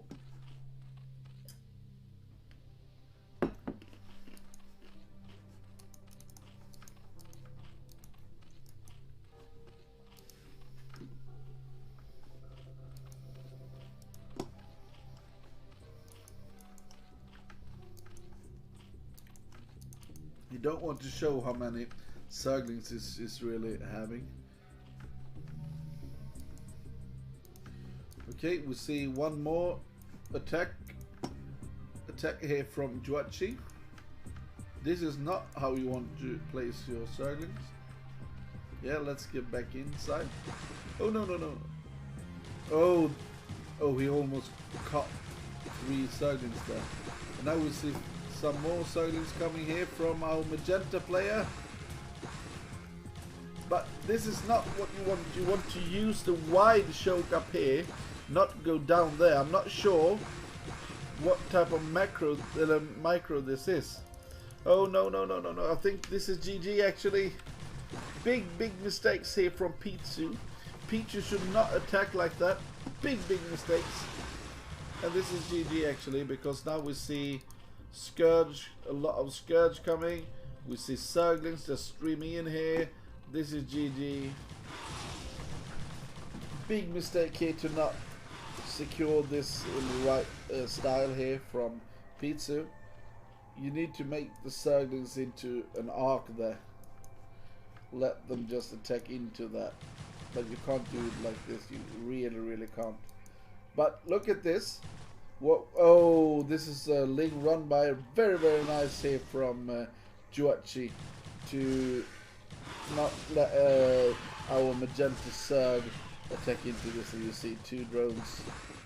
Oh, it was so close that he got all of them. Look at this. No drones. A big Ling flood coming though. But he knows that even if this dies, he can just hold and win. So he's not even going to try to hold the expansion maybe if he sees that it's too much. But it's still over. And GG. Very fast game here. 6 minutes. That was interesting once again here. I'm not sure. Yeah, I think it was the mistakes that determined that game, because he could really have been able to make the arc much better, and if he had, this game would not have ended in that fashion. Maybe Isu is not an experience. He looks a bit unexperienced. So we will have the last map here, and it will be Eclipse.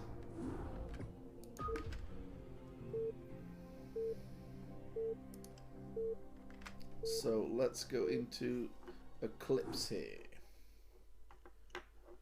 ladies and gentlemen. And the score is 1-1, and the Clan War is 1-1. So the winner here will go up to 2-1 in the total Clan War. So very interesting, and it's important, this game.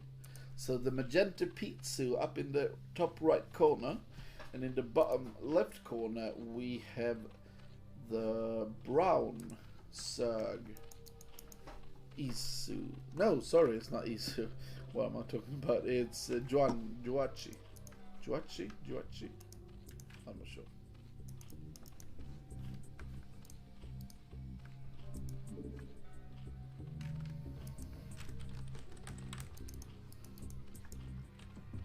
Okay. Let's see what they will do here then. If I could say something about this map, it's a huge distance with the scouting distance. So actually, one thing that's really good to do on this map is to go for 12 pool or 12 hatch. I don't really think that this is a map where you go 9 pool because the rush distance is too far. Okay, we see a 12 pool from both actually.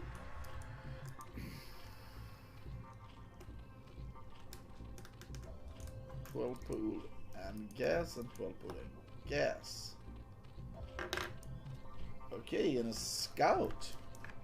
What is... will this be a scout? I don't like it at all. Okay, well, oh yeah, maybe... no, I'm not... Oh, it's an expansion. I'm sorry. It's a hidden expansion. Sorry, I thought it was a scout. And hidden expansion is something totally different. So you see a normal 12 pool build here from Machu Picchu, and you see a weird one from Juachi. Interesting that Juachi did that actually. Okay, so we have the lair here, and we have no lair quite yet, but I think it will be. Oh, it's speed. So this will be a lot of sidelings coming in then. He's actually going for speed here. Very, very interesting though.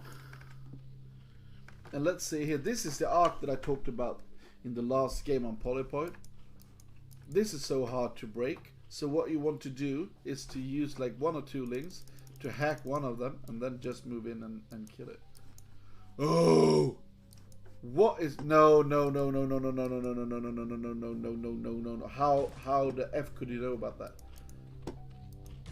How did he know about this base? And you see Zerglings coming to counter it, but now he can use the arc, but we saw the last game that he didn't use the arcs very well, and you see it's the same here now. Very, very bad micro here from our Magenta Zerg. So this is hold, but this is so hard now because, oh, he's making a sunken, but because he could attack down, he could attack up. Sunken here. Oh, he's cancelling it.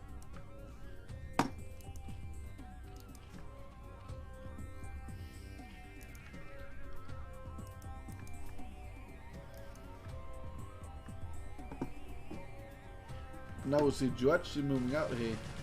Oh, very, very good micro here from Juachi. You see in every link battle, Juachi is doing a lot of damage. But he can't attack into this. It's a sunken there. So he needs to be careful here. Because I think he's in a big lead in the game. So he needs to be careful. Very, very good micro once again here from Juachi, but I think that he should not try to save this. Instead, he could just go straight into the base of Pizzu. But let's see here now. Pizzu needs to make a lot of damage. Let's see how many drones will go down. No drones yet. But now he's attacking into this base instead. But there is some defense over there.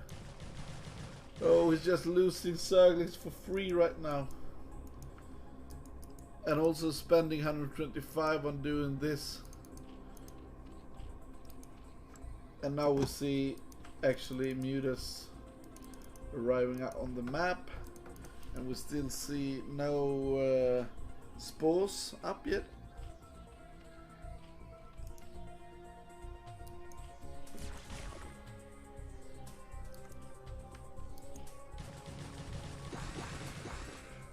Good micro again here from our brown Zerg player.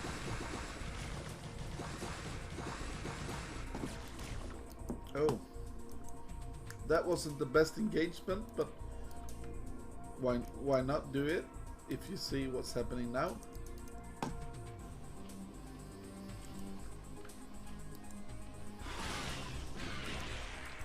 Killing off one overlord. Will he use two Scourge on the next overlord as well? A lot of Zerglings coming here from our magenta player. He's a Zergolin maybe. And maybe he will take the third here. Not much defending it. Okay, two Zerglings and Mutalisk. Yeah, he will not be able to do anything here. It's so late.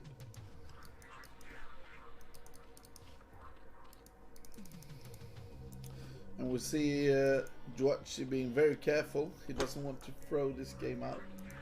So he's adding a lot of Zerglings instead of going for Mutas and try to play a smart game. He wants to play like a heavy game instead because he knows that Pizza doesn't have a Spire yet. Okay, a lot of Zerglings coming, streaming down again. Pizza droned a bit, so he's up in drones, but he's very low on army. It's 7 in his little army.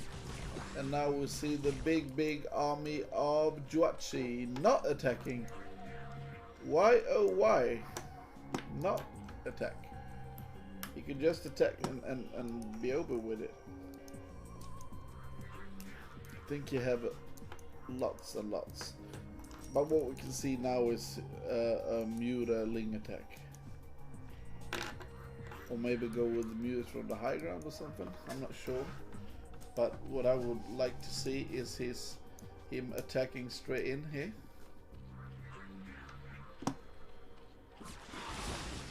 Okay, yeah, this is what you want to do. You want to lower the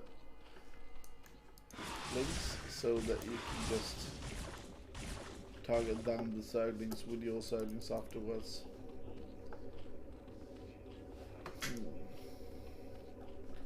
I was waiting for something. Let's get in here, kill some Zerglings maybe. Oh, he's tried to move out. I'm not sure that this is a good idea.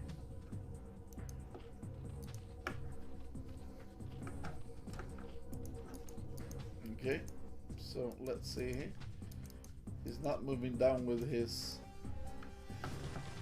Mutalisks. You see the supply is 20 more supply here, and you see the drone count is quite equal though.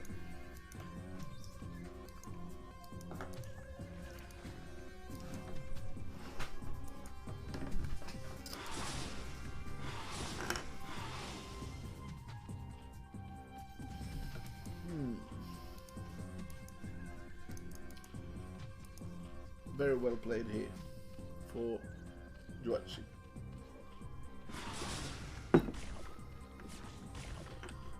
And what you want to do is to reduce the Ling account with your Mutas and then just walk in here with your Zerglings. And this is GG. Doesn't matter if he got some Mutas, because now the Spores just dies and he moves down with his Women Supreme army, killing the base. This is so strong here for Zerg to do this kind of stuff. He will get 3 overlords as well. Oh shit! You need to be careful for the Scourge, but it's still GG. So, ladies and gentlemen, we have aQp actually going up in the lead here. So, aQp won that. Juachi 2-0. Very, very good play here from our player Juachi actually. So it's a 2-1 victory there for him. and we have the last game, and that will be oh, that's Giblicha. You were in the stream before. Are you still here, Giblicha? Please give me a shout out if you still are here. No one is talking, so I'm feeling like a little I'm not sure. I just feel like no one is actually here to talk to me or anything. Feel a bit alone. Okay, so we have 2-1 for aQp. Yeah, no, I know. I fixed it. Look, it's an O. There we go. Now everything is set up here, Giblicha. And so we have 2 games more. We have Giblicha versus Juanjo something. Oh. And then we have the team play as well. And I think Giblicha will play in that game too. So that will be CC versus CP. So right now we will have a short break because I need to dash some water into my face and set up for the next game.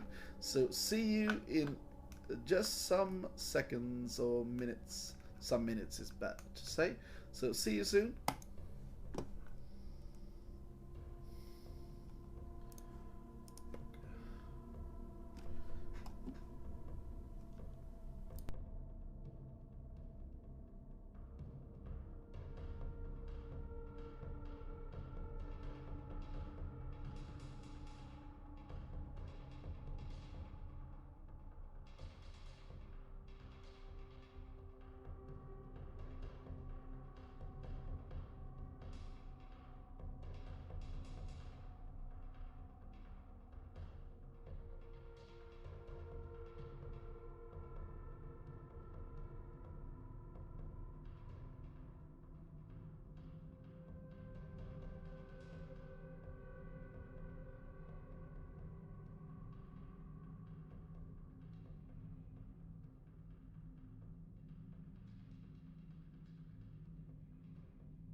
Welcome back, ladies and gentlemen. We will have the last 1-1 for this evening soon here. It will be the Protoss player Giblicha versus Juanjo 0. And I will start this game soon here. And you see, this is very important here for Giblicha to win it, to even up the series. And he's in chat if you want to say anything to him. I think I played him some in the ladder, and I think he got angry with me. He's usually winning against me, but I believe I won like the last game we played or something. And he can defend himself if he wants to, but I remember me going for this weird all-in strat, and he said that like that I played. If this didn't work, I will lose the game, so why do it, and blah blah blah blah blah, something like that. I'm not sure if it was you, but I think it was you, Giblicha, and I didn't even respond to it actually. But you are here to defend yourself, so no problem, man. No hard feelings. Sometimes you are in a game and stuff happens, but I'm not sure it was you. But maybe it was, maybe it wasn't. But let's get into the game anyway. And as I said, we have a 2-1 lead here for aQp. So in the top left corner we have the player Giblicha from AP from Czechoslovakia, no, Chechenian, something like that. And we have versus the aQp player from South America, Peru. And I have no idea how good the Peruvian player is, but I know Giblicha is quite good. I played him, as I said, and he played very well. I think he's an A player, A ranked. And I'm not sure how Juanjo is ranked, so let's see here.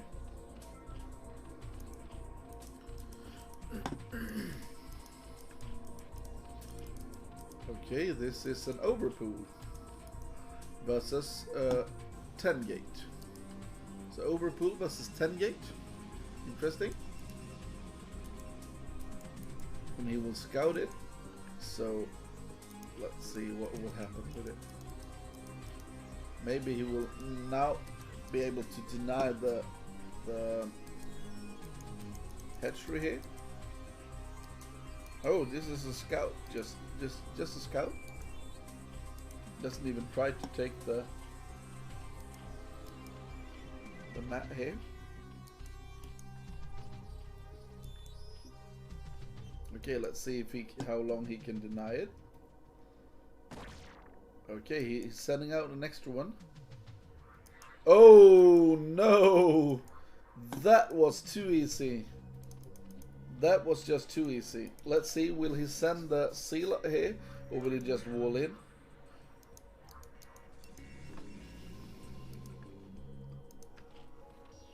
That was too easy. He will not even send the sealer.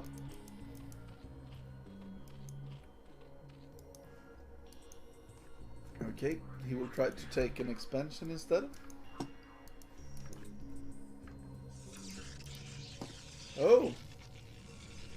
Very, very safe play here from Giblicha. Maybe he was a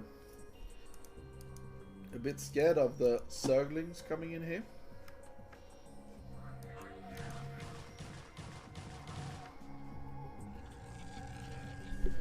Sorry, you guys.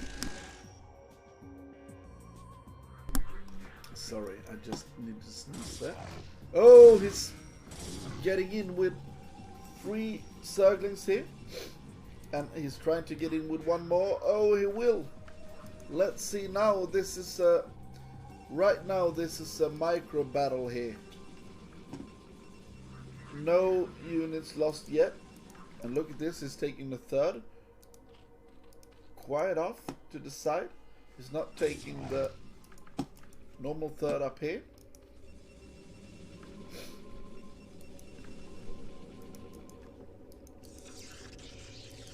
Okay. Will he go for a forge now, or be more greedy than that? No, not more greedy than that. He's just going around here, aQp. But he haven't killed any probes yet, actually. Oh, that was nice. He just got the probe straight into the mineral line to not risk it die. Okay, one more Zergling dead. Okay, now he's trying to get in there, but he didn't kill anything. Oh, this was not worth it for aQp. For Juanjo. He needed to make a lot more damage here. What is going on here, actually? This is very, very bad for him. But the tech is very, very late for Giblitch, I believe. He really needs his cybernetics core coming here.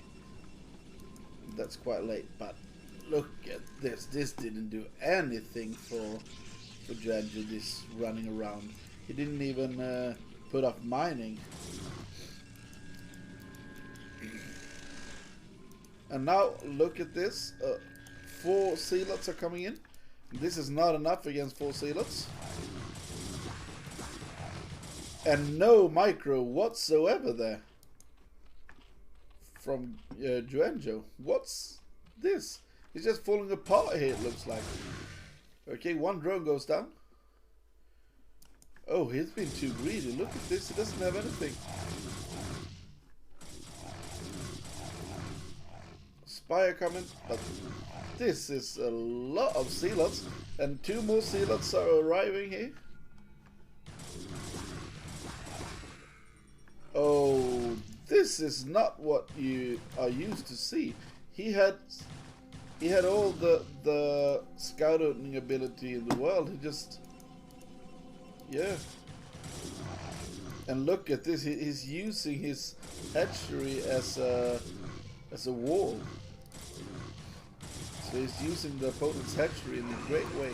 Now maybe he will fall. Oh, but he's sending so much more zealots here.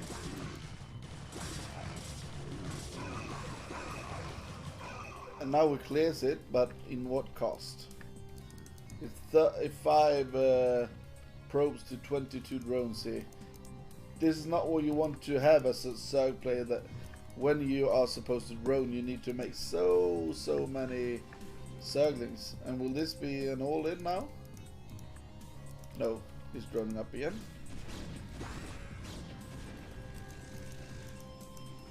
And you see, great wall here. And an extra cannon over there. I think what he should be afraid of is the muta here. A lot of mutas is coming. Or maybe it was not a lot, but some mutas are coming in here. But it doesn't match, I believe. I think he won't be able to kill a pro player, but I would like 1 cannon over here. Maybe 1. Yeah, these cannons are okay, but I think he needs 1 more cannon.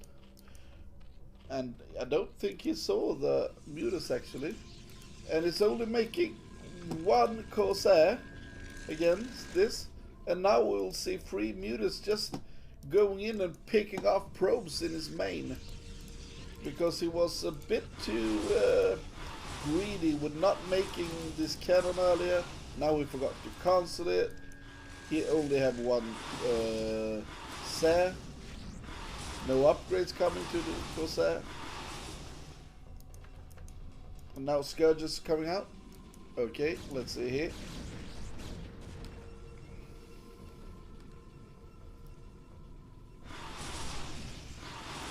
And he's doing this counter-attack that's so popular. I would like him to split his units a bit more. Okay, we see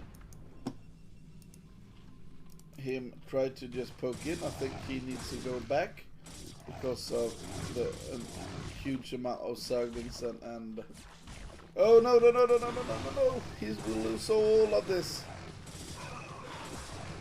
There's so many Zerglings, but he doesn't use them all. So many Zerglings. And now he's trying to get in with the DT, but good placements of Overlords here. Here he needs to get in with the DT because we have no Overlords over there. Actually, Joanjo goes up in the supply lead here. I'm not actually sure what happened here.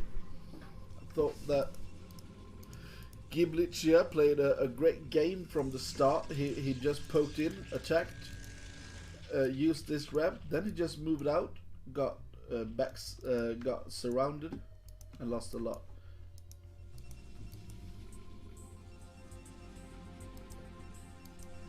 Okay, now the Sarah account is coming up, but still no upgrade. If there will be a +2 for +1, I'm sorry, carapace upgrade here. Let's see. No carapace upgrade. That would been a tremendously good upgrade for him.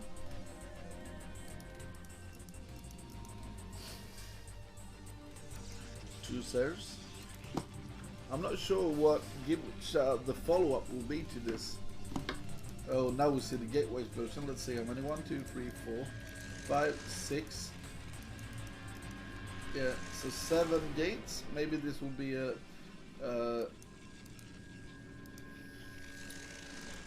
maybe this will be just 2 base push.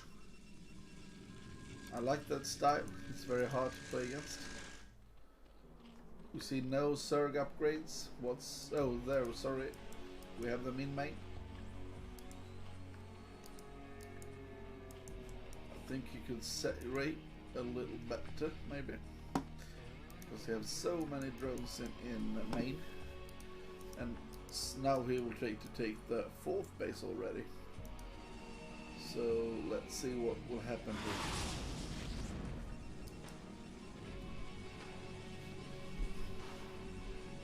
Will he be able to pick off the Corsair with the Scourges? And then pick off some Templars.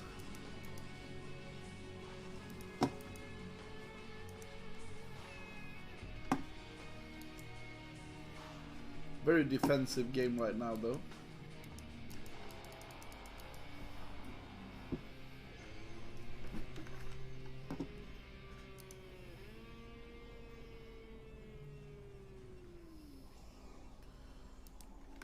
Thanks everyone for watching.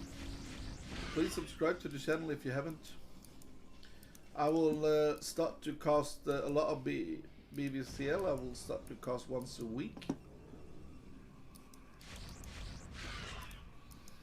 So it will be nice to, if you follow this, it will really help me.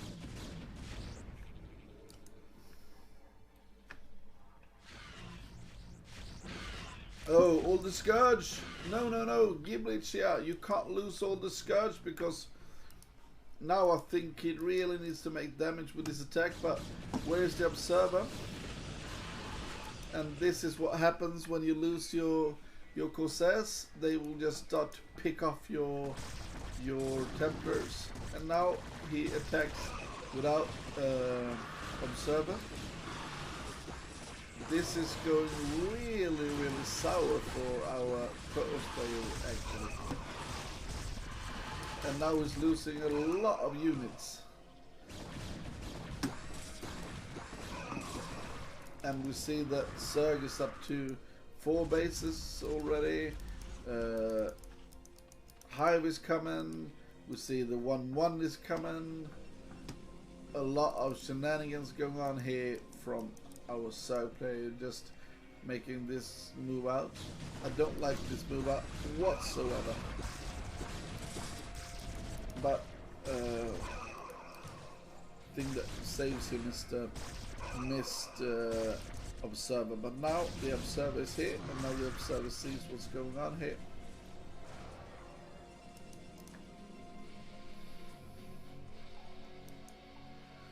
Ho ho ho ho ho ho ho.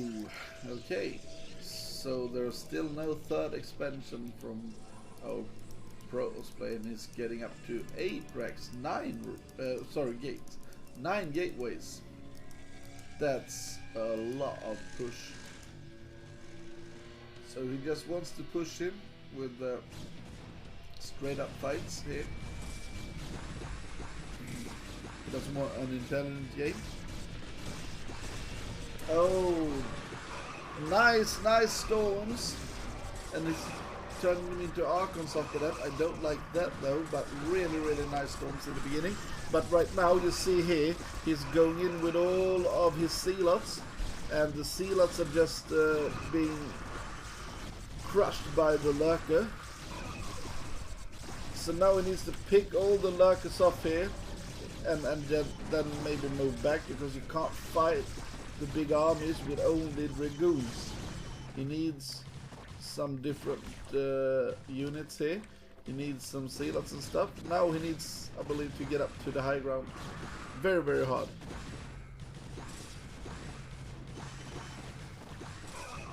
I totally agree with you, Gibicha, that you should not have just attacked into that. After you lost your Zealots, just go back. But here, now you're being really crushed here with these Zerglings coming all over the place. A lot of Zerglings. And the problem when you do an attack like he did here, that was he just moved in with all his Zealots before, getting them crushed, and then tried to move back after that.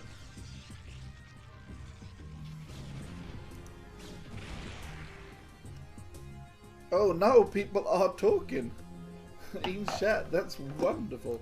I've just been sitting here for 3 hours and 20 minutes, and we almost have like 1 page of chat. So, and this attack from our Zerg player is not the best, but because there's a lack of observers and a lack of a lot of things, especially a lack of splash damage, it's okay for him, but yeah, I think this is over.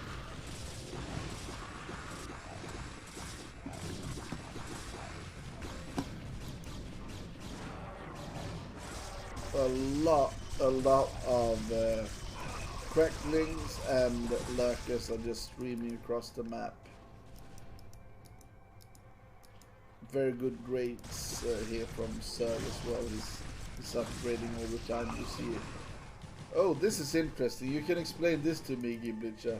Why did you go for +2 armor before +2 blades? I've seen this more and more, and I know Artosis and Tasteless talked about that in ASL, because Snow did it, I believe. Yeah, you started with +2 armor before you made +2 blade, +2 attack.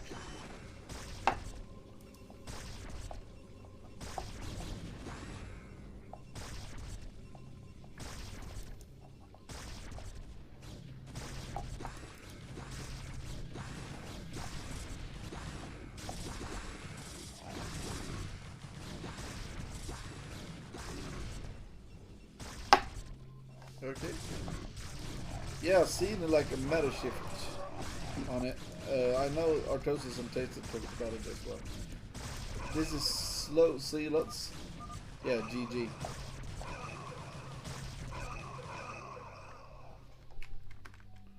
Okay, so what we have is a 1-0 lead here for Juan-O. If he wins the next game, he actually determines the whole clan war. So Juno-O, interesting. Yeah, To have slow zealots 18 minutes into the game is not the best we have ever seen. I think he could have done a bit better than Giblicha, but as I said, I've outplayed him. He's a great player. I think he could turn this around. So let's see. The next map is Eclipse. Some Protoss really don't like Eclipse versus Zerg because of the right hand bases where you can just you can just go there and make some spores and sunkens and hold them with lurkers on high ground, so they're quite good. So interesting that he picked this map for the next game. Oh, sorry, I was putting on some speed there. I'm not supposed to do that. It was just a thing that you usually do when you go for replays. You just up it to X4 in the beginning. Sorry about that. It was just like a reflex from me. So let's see what's going on there. Giblicha is making just normal standard play here. Let's see if there will be gate first or factory first. And we see an overpool here from okay, sorry, it's not an overpool, it's sorry, I take it back, it's not an overpool, it's a 9 pool. Oh, this is actually 9 pool non-gas into an expansion. Quite a normal build that we've seen recently from both, no, not from Soma, but from Queen. Soma is always doing 11 or 12 hatch expansion, and I started to like that as well. As I play Zerg, I always do the 12 hatch, because you can glitch the seal and everything to maintain your survival. So, oh, but this is hard. Now he really needs to make the cannon here. Will this be in on time? I think it will. But that is in the nick of time. But will it be good enough anyway? He needs to scout what's coming ahead of him, because he can just run up here. He really needs to scout on what's going on here. Oh, but he doesn't attack him even. What? Why? Oh, I don't like, now I don't like the build from Zerg at all. At all. I liked it before, but not when he makes 9 links and just 6 links and just stands there. Oh, very good reaction here from Giblicha to see that.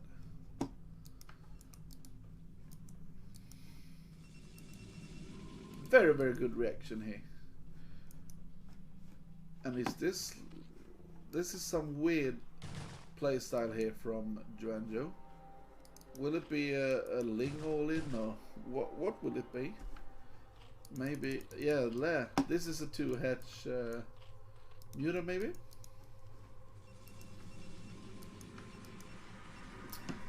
But right now Giblicha is really playing well here.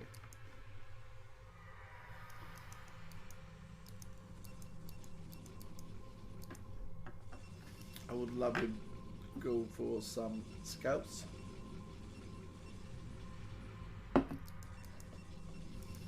Okay. The probe is dead. Sending out another into his death as well, I believe. Very good reaction this time too. Okay, so 2 hatch Muta. Will he know about this? He doesn't know that there's not a 3rd.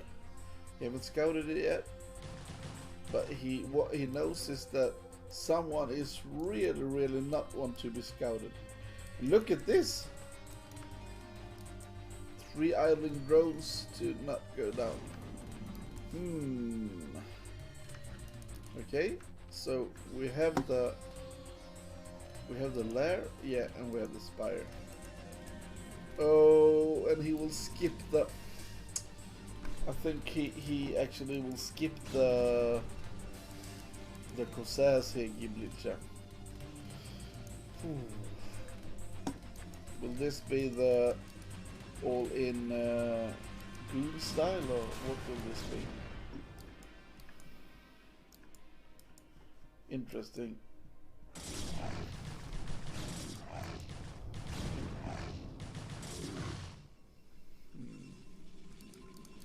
Okay, so we have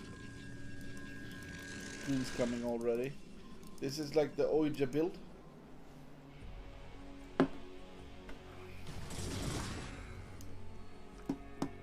So it will be like 6 units coming out. This is almost like you play when you play against the Terran. But what we will see is this strategy with the mass. Oh, this is interesting. It's actually starting with armor this time. So this will be so many dragoons coming out. And he will try to pressure him with just dragoons. But Mutas is very, very movable units, and they can go around and press up and stuff like that. So,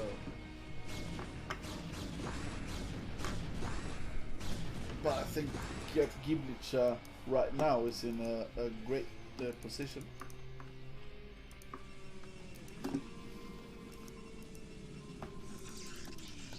And more goons are actually coming in here.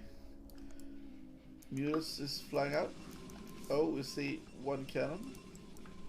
And will he pick off? Oh, this is a lot of Sankens.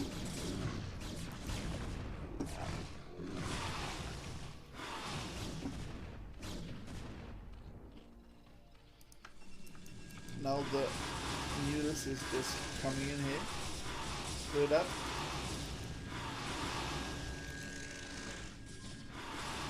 Let's see how much he will lose here. Still the big advantage, I believe.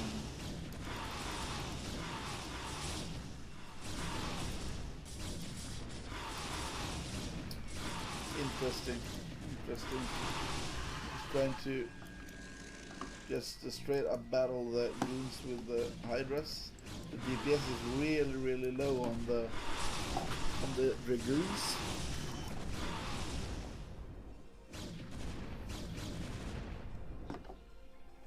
Interesting. I think the Giblitcha is in a great position here because we see nothing going on here for Joanjo.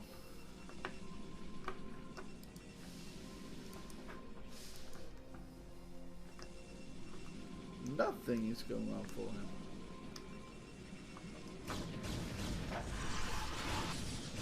Losing 1 Muta there. Now picking up some probes.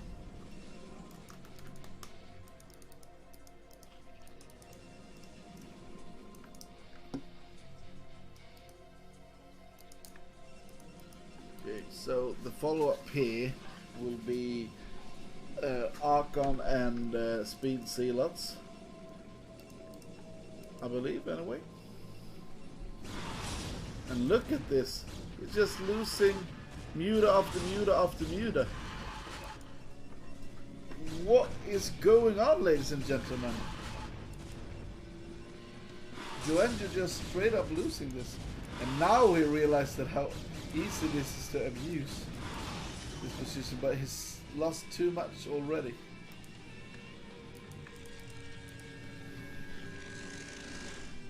And we would like to see the gateway explosion from our Protoss player. 1 gate. 2 gate.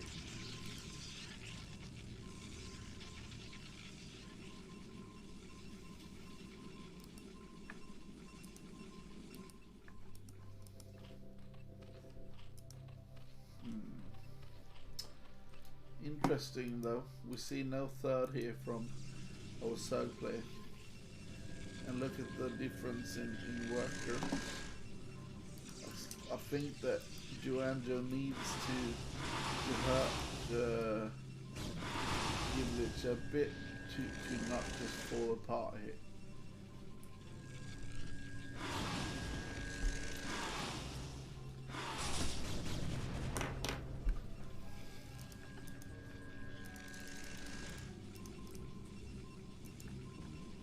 Very, very good with the Dark Arcan.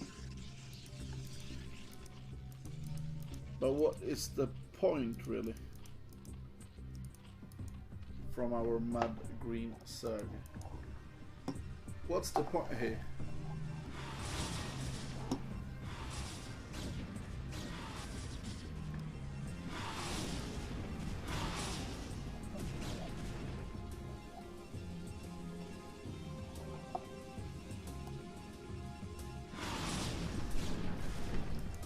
I think that,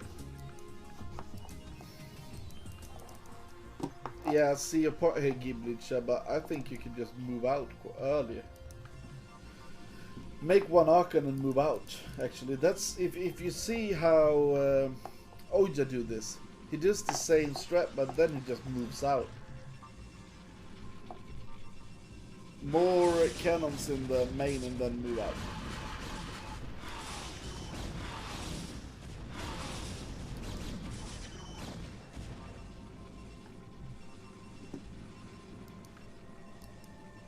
Okay, let's see then if he will move out here then. Dark Archon, really good.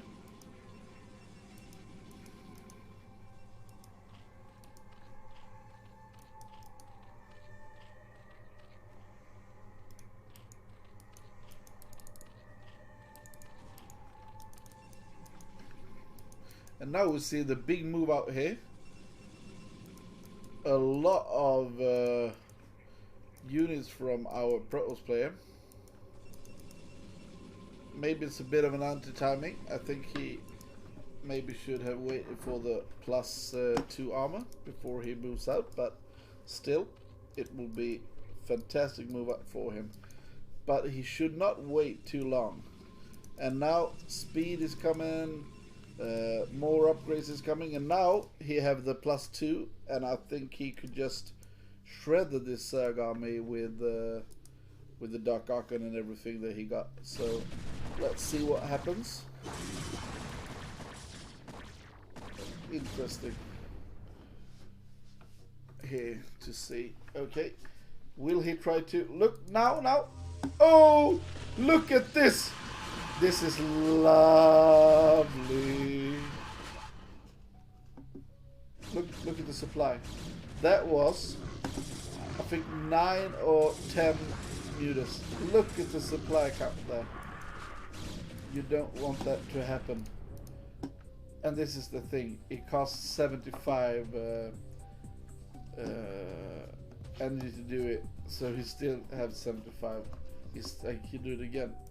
I believe it costs 75. Maybe it's 100. No, sorry, maybe it's 100. So, but he soon can do it again. And you can actually, it's very good when the Hydras clump together that you can do it. Or just attack into this maybe? Will he? Maybe it's too much and he should just hold and take one more base. Yeah.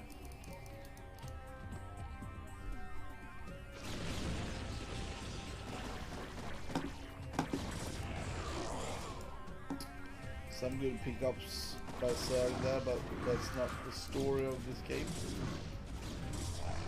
Oh, look at this, look at this. It's only, oh, I was right before. It only costs 75 to do that. To do the Maelstrom. Oh shit, it's a good spell. It's a good spell. Look, it's been on 70 supply for after the mutas died. He got up a bit and just died again. This is not what you want.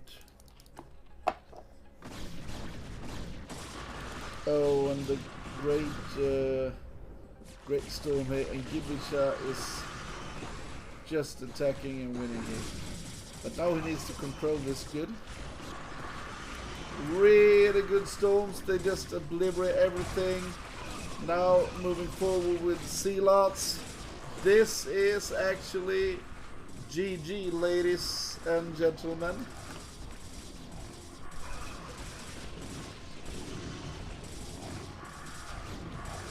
And I think that Joanjo, he needed to make a lot more damage with the early Muta. He doesn't have anything. When you look up, you see display on 35. When you play, your heart is just falling apart. Yeah. There we go. There we go. That was like...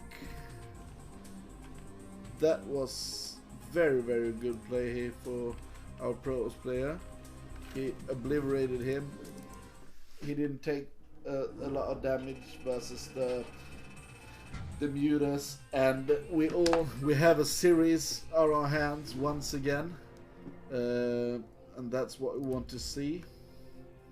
So this is 1-1 here. Giblich are coming back into the game, and what we want to see now, if can he win one more and make it a draw in the total series. I will be back in like 60 seconds, so see you soon. Okay, let's see here what we got. We will. This is the last game that we are watching. Very, very interesting games.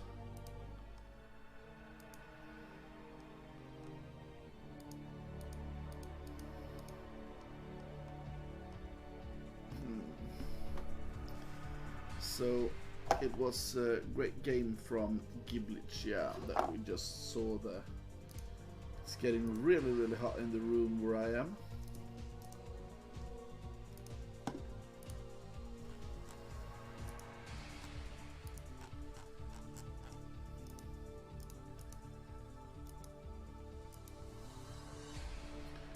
It's getting hot in here.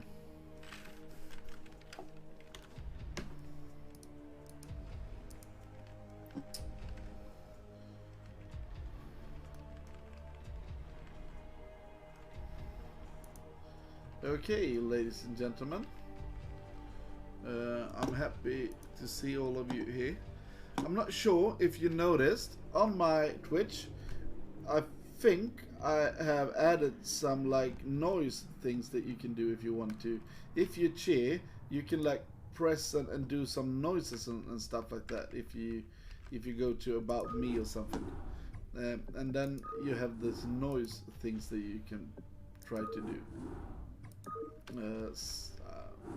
Yeah, like some silly things like farts and stuff, but you can actually try that out. Okay, so what we have now is the last game, the last one-on-one game to this evening.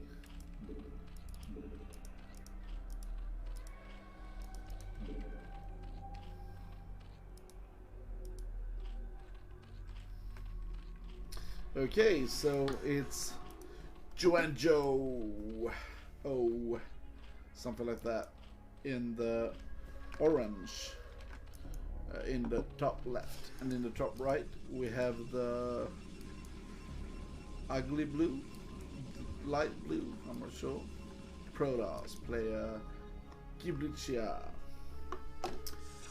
Let's see here, GBL CA Giblichia, something like that. Okay, so will he do the goon strategy again, or will he go for the 10 gate? It looks more like a forge opening. Yes, maybe it's a Nexus opening. Okay, it's a straight overpull here from Joanjo. Many sides like it. It looks like Joanjo doesn't want to risk going for hedge first.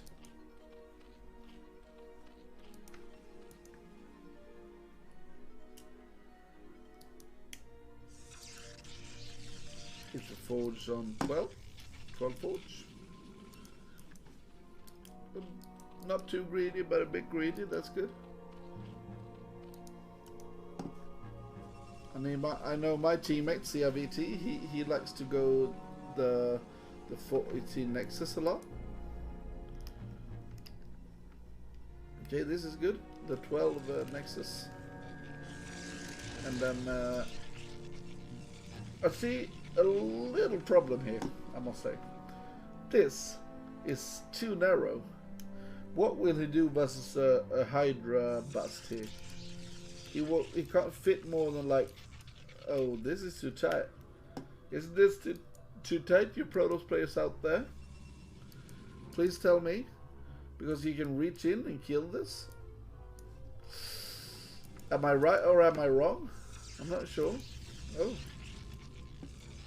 Now he will scout, or what will he try to do? Oh, this is just for defense, okay. But I'm a bit interested in that. Okay, spacing bad for bad defense, yeah. But I'm just see this. When I see this as a Zerg player, I instantly go for the Hydra bust.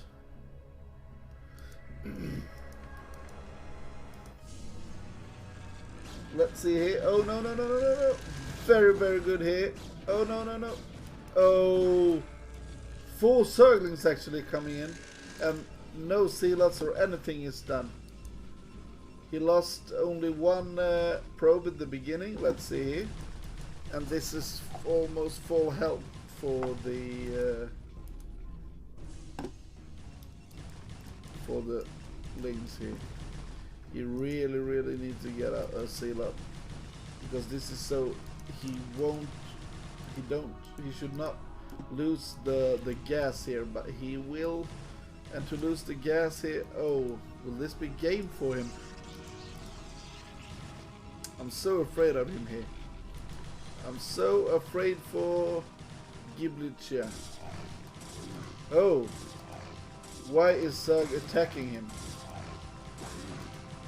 Oh no no no no no no! He just targeted the wrong Zergling there in the end. He was in a great position though.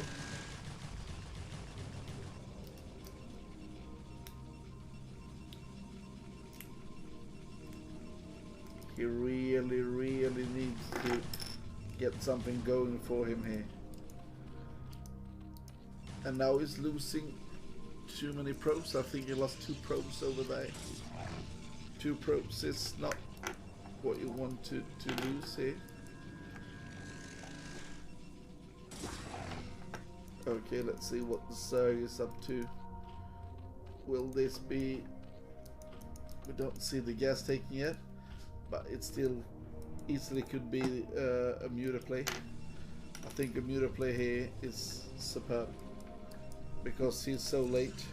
I would like a 2 starport style of play, if he's not afraid of dying to the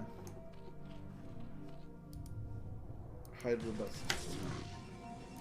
Oh shit, the Zergling is still alive, but now it doesn't hurt anymore.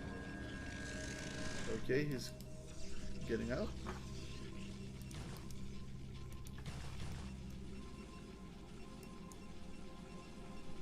The little dog got only 10 HP in health. This is good. Very good. Just walking in there, and you see this will be some mutas coming. Oh, as I said, I would have loved 2 sets of starports there. Okay, he's dying here. Look at the supply. We see a really greedy Zerg player, as he should be after that great run by in the beginning. And Ghibli just see no Hydras. I think he's happy about that. I don't think he's happy about making sass. It looks like it's not his style to make a lot of sass. Let's see here then. Okay, it's one goon. Will there be more goons? So is this just the first goon or something?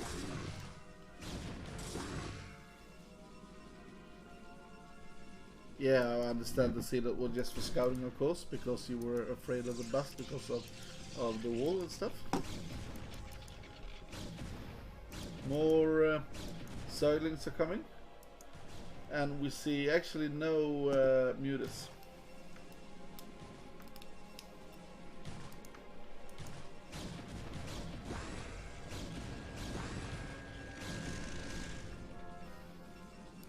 Okay, I think this was really uncharacteristic of Janjo to just wait so many Zerglings to try to kill one Dragoon there, actually. Okay, let's see what the plan is here now. Okay, he needs the Temper Archives. No raids coming. No grades for our third player quite yet. It's coming over there, the first chamber. Oh, both of them connected.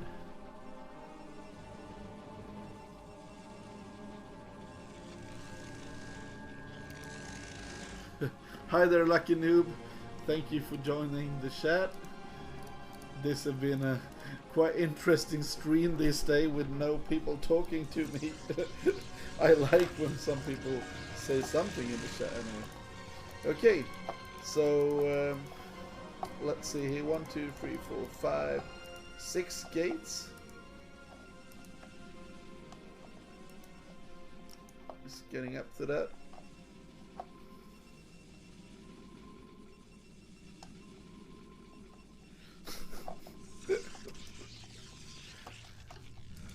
I think this will be quite hard for him. Where is the... It's so late, the Templars. And no speed, and too few cannon. But then we have the speed Zealots, and we have the +1 armor.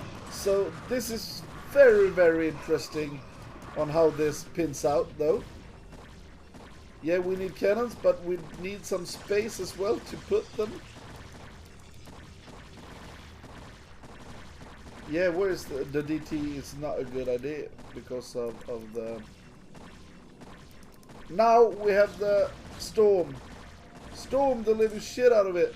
Oh no, bad Storm.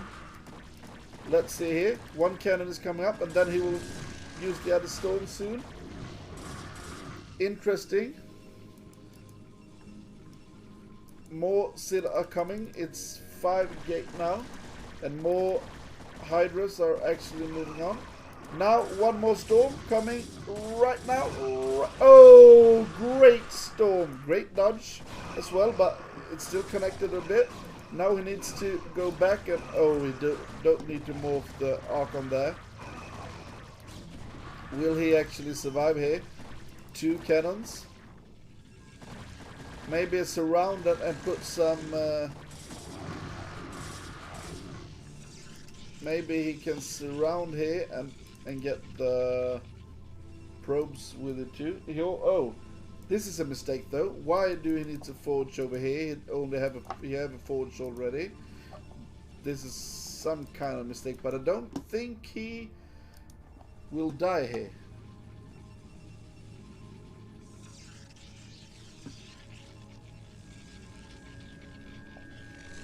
This is interesting though. Cannons. He have 2 cannons here. He needs to control this better. He should not go in there. He needs to use his cannons. He needs to go back and use what he got. He have the high ground. He got some cannons over here. Now attack. So the cannon shoot. Go back. Go back. No. Go back. Let the cannon shoot. Back and forth like that. Back and forth, back and forth, back and forth. And now we have the +1 Hydra. Oh no, no, the temper should stay back. Oh shit. Oh, the macro just slipped there for just a bit. And that was enough. Two storms are done. One more. Oh, great storm. This is not over yet, maybe. Make it into an Archon. Yeah. Where's the probe attack? Oh, he needs the macro here. Better. Shit. Maybe it's over.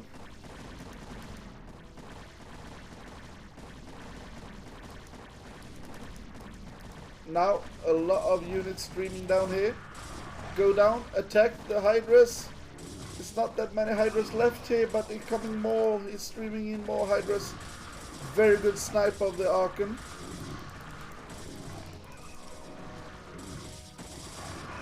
Look at that. But now, I think the Protoss is falling apart a bit here, actually. Oh, probes coming out. Very, very good units to attack with, but too late, too little, too late. Oh, so this decides the CV actually. Some mistake here from Gibbage, I must say. Some mistakes here. I think just a few more things and he could actually have won this. So a few mistakes there, one more cannon, but I think the most important thing was that he stayed in his main, and one time there he just tried to push out, and instead of backing out using the cannons, and then just moved on. So oh, that was intense. It was so close, and that's yeah, the bust was too hard to handle. And I think the macro could have been more on point there. He was floating 700 minerals, and that's hard. But really, really good dodge also from the Zerg player. He just got back and through. So small stuff there, but very, very good games though that we've seen here this evening. So let's. But as I said before, this was actually decided the clan war right now, because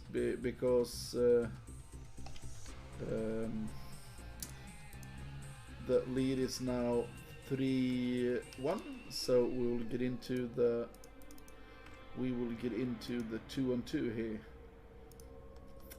Let's see if I can show how this looks to you guys.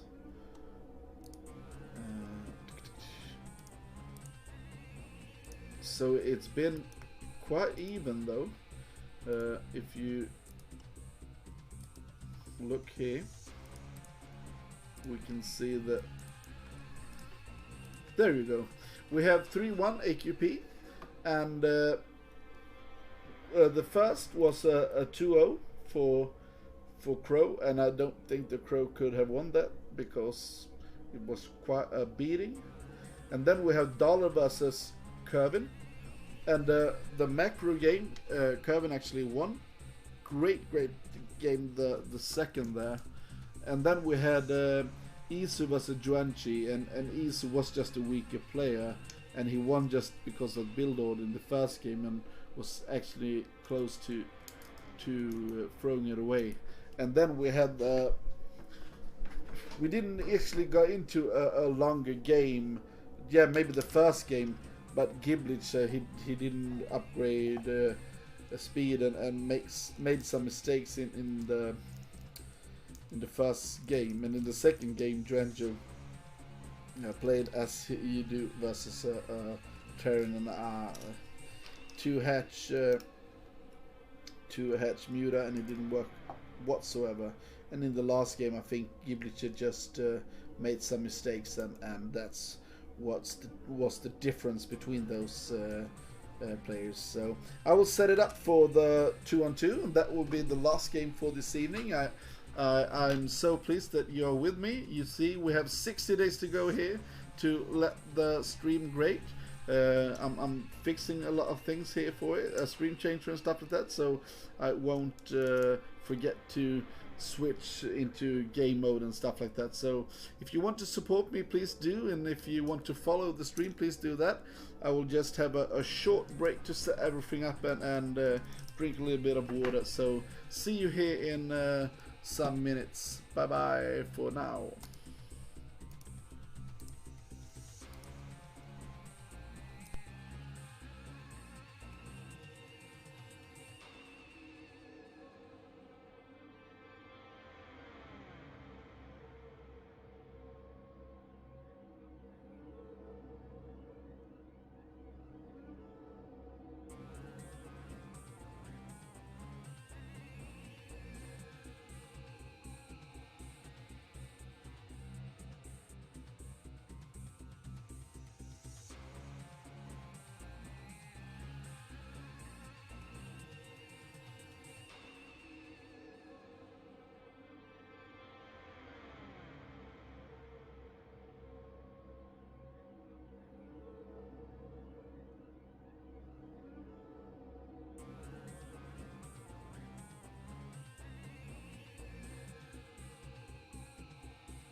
Welcome back, ladies and gentlemen. We have the last game for this evening, the 2-on-2. It will be Giblicia and I think it was Ishu versus Juancho and Juanjo. So let's get into the last game for this evening, and thank you all for watching. It's been lovely to cast with you all, and as I said before, this will be like a thing for me I will cast this more and more. So I would be really happy if you wanted to stream in for me and watch in when I stream some games. I will actually start to stream like once a week here for the BSL. No, sorry, not the BSL, the BWCL. So I hope you will enjoy that. Let's get into the 2-on-2 here, and we will make it red versus blue.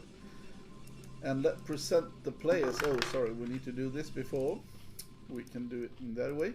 We have, oh, maybe I will have those colors. Okay, let's do these colors. If you want me to change it, you will type that to me. What we see here is the first team.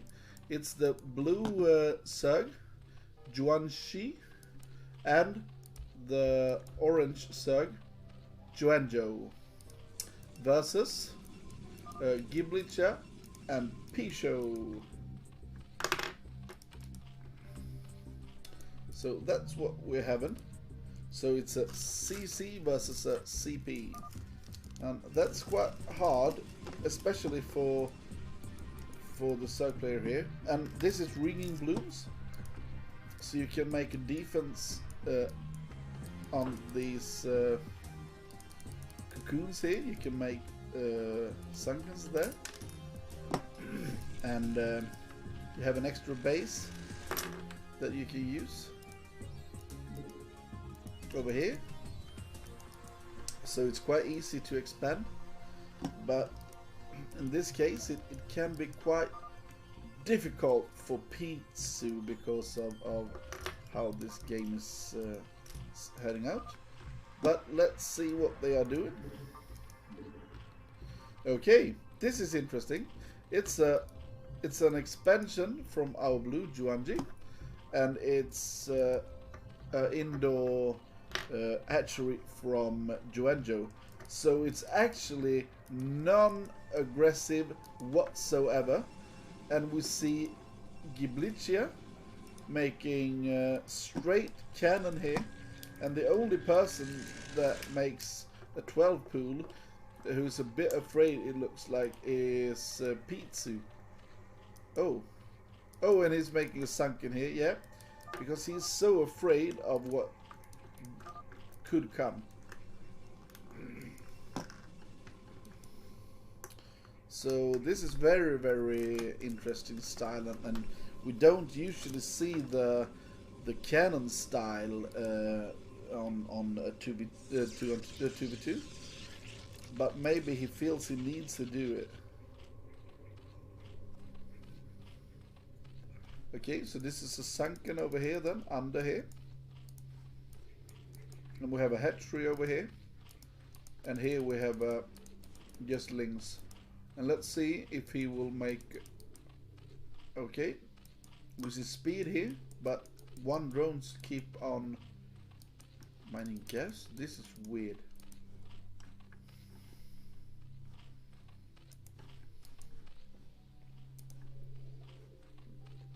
So we see some kind of 3 hatch here for Juanxi, and oh, 3 hatch here from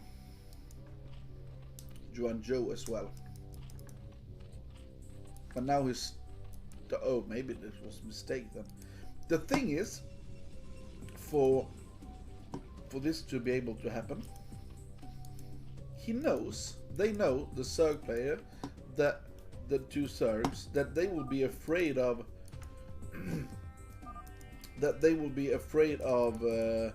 mass Zerglings. So they know that they can be less aggressive and still have a lot of winnings just because they are 2 Zergs. But we see there is expansion here, an expansion here, and they can't really attack here because of the sunken. Okay, you see there's a sunken there. There's a sunken on the second cocoon as well. It's not hard to attack them or anything. You just press attack and they will automatically shoots that instead of the cocoon. So it's not like it's extremely hard or something that you can't detect them. It's just because you should be able to not need to build a hatchery here to defend it here. Okay, so let's see. They will try to attack anyway. And now they can just run in.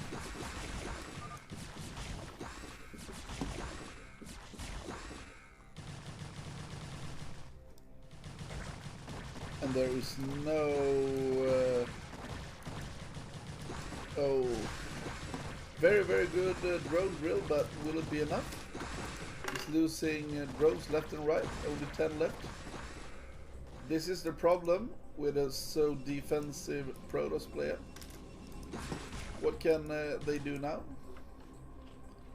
Now he's attacking into the natural as well.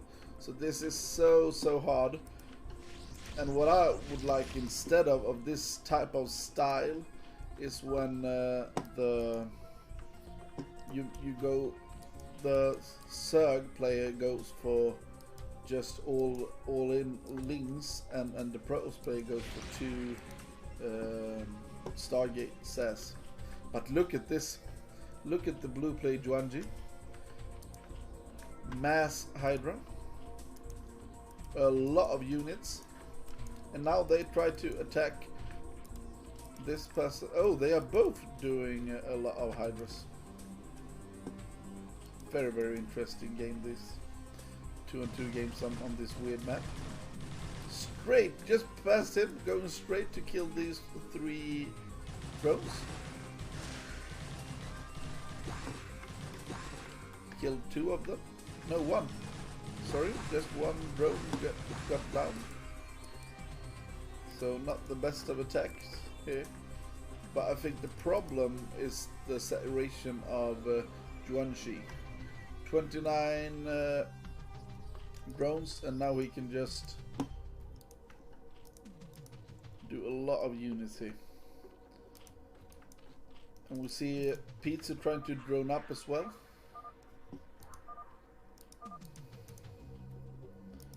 A lot of units streaming down to our magenta Zerg.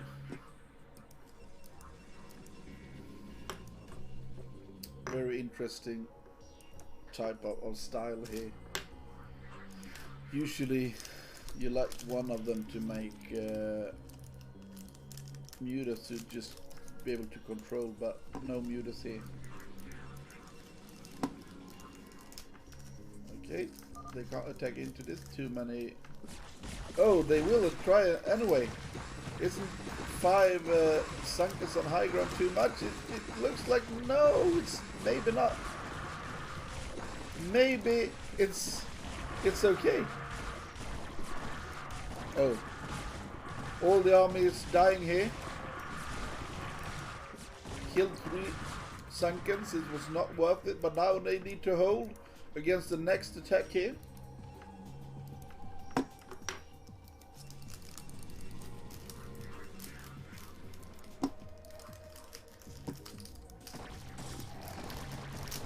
And here we have the speed lots. I think a wall of speed lots here would be great. He needs to move with them, he can't attack with them.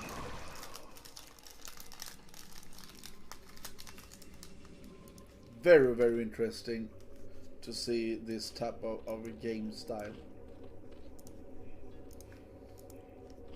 Maybe Lurkers will come here as well. Oh, he's just moving into a lot of Zerglings. And a counter attack. We see a counter attack here, but he already got very huge amount of Sunkens as well.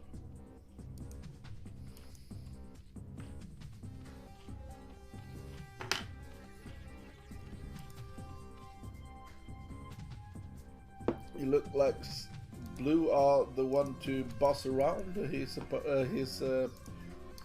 compadre.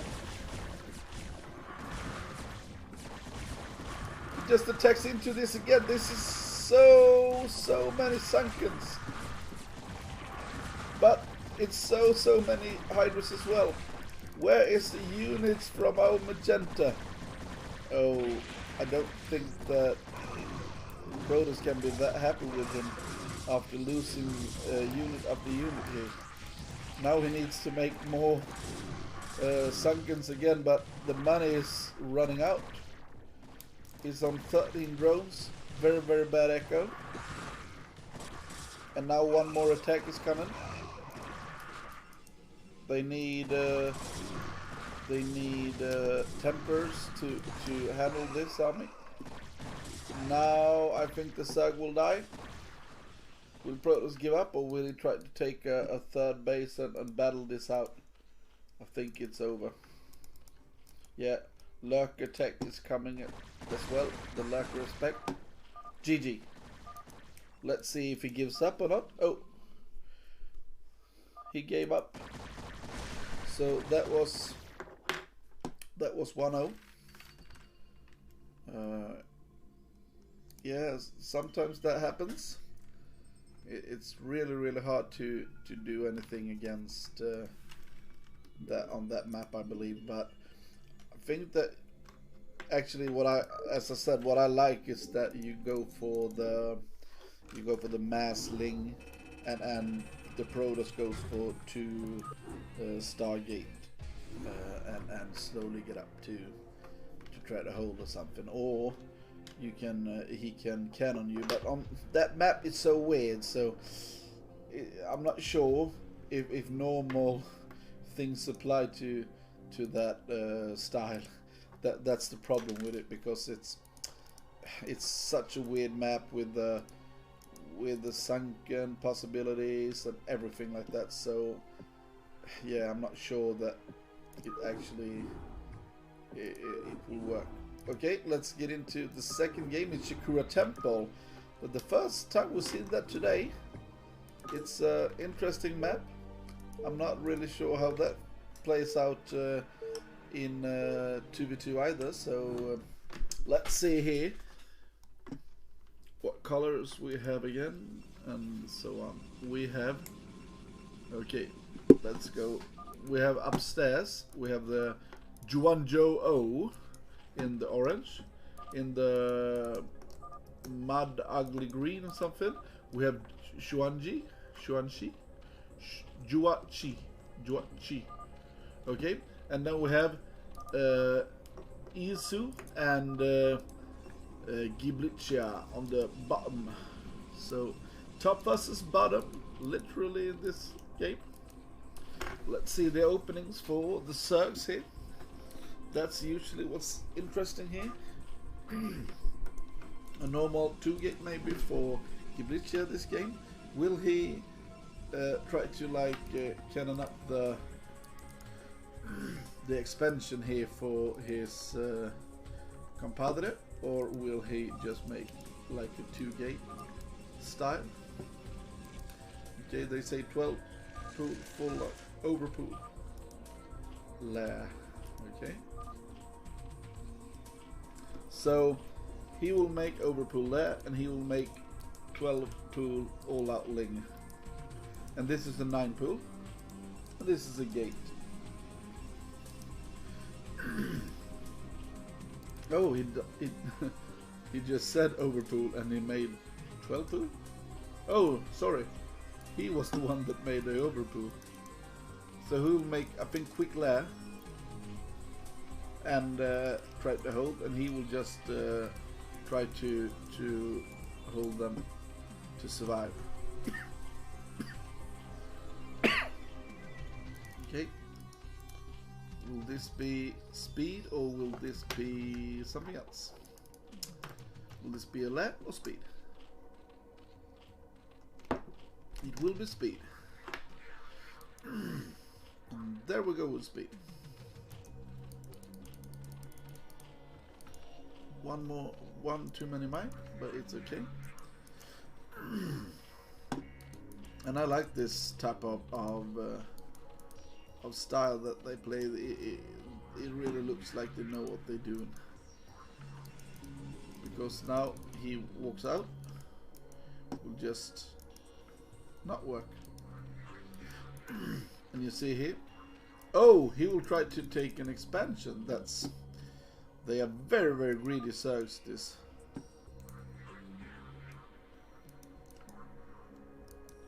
Oh yeah, TT. Oh, now it's a full out attack here.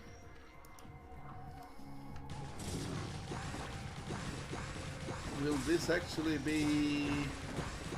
I think the two Zergs are having a hard time here. They are too greedy. That's for sure. Is this just GG already? Yeah, a bit too... Oh, he doesn't need to do this. Shit, that was very, very, very greedy play. And you see, no units here. Straight up trying to take the left. You see, he's dead. And now he's losing two drones. Maybe more. 3 drones. 4 drones. This is GG. This is over. This is over.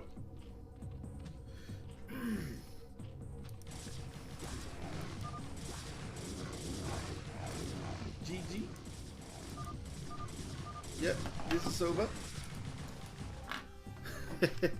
Oh, that was a quick one. That was over in 4 minutes and 10 seconds.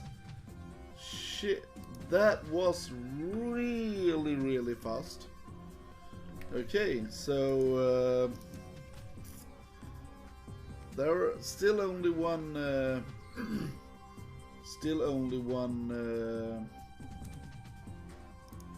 game that ended in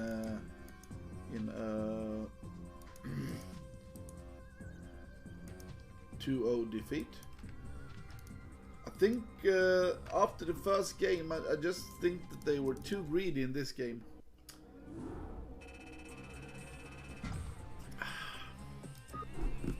Let's see what will happen in the last game for the evening, ladies and gentlemen. Very, very pleased to have you here, and it will be Polypoid. I don't think they did have a choice. That's the only 4-player map left in the map pool on BWCL. So let's get into it and let's see how this will pin out. So we will have the... Oh, now we will have left. Oh, that will be aPizu and Giblicia versus Juanjo O and Juanji. So, and they will be on the right side. And this map will be Polypoid. Yeah. So let's see how this will pin out this time.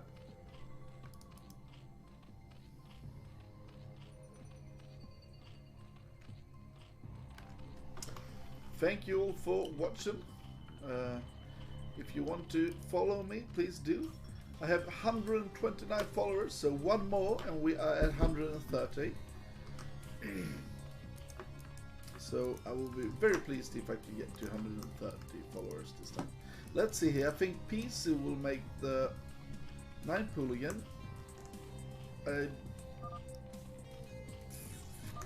On this map, the rush distance is quite far on this map. And we see none of them making like an over pool, looks like. No.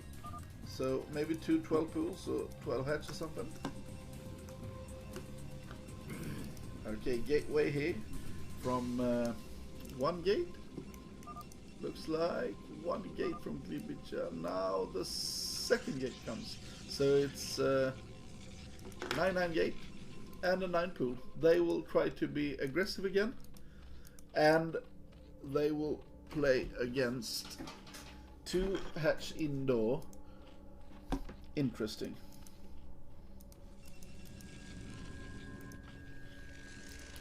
It's not a greedy style of it anyway. So now we will see a spawning pool from both. And actually this is very, very, very late. We see Okay, no gas here. I think what will happen is that maybe they will try to just kill one of them, but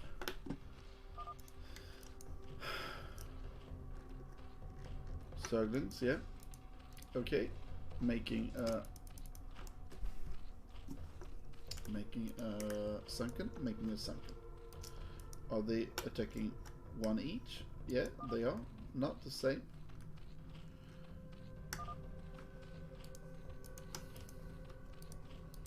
Will he be able to defend this with not too many losses? Now he moving up here instead. Now he needs to call the drones. He will do it. Great drone pull. Drone drill is very good. Okay, he loses 2 drones.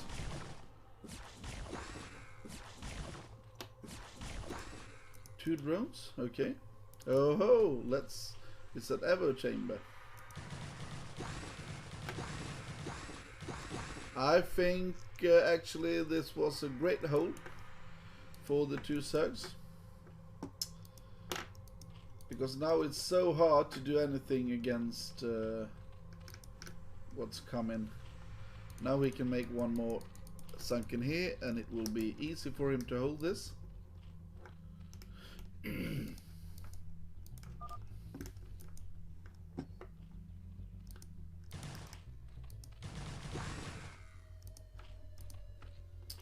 We see the +1. I think Piso maybe needs to make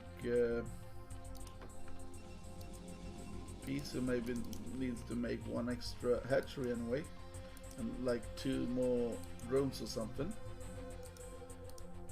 But the +1 attack is really good. That's not good though.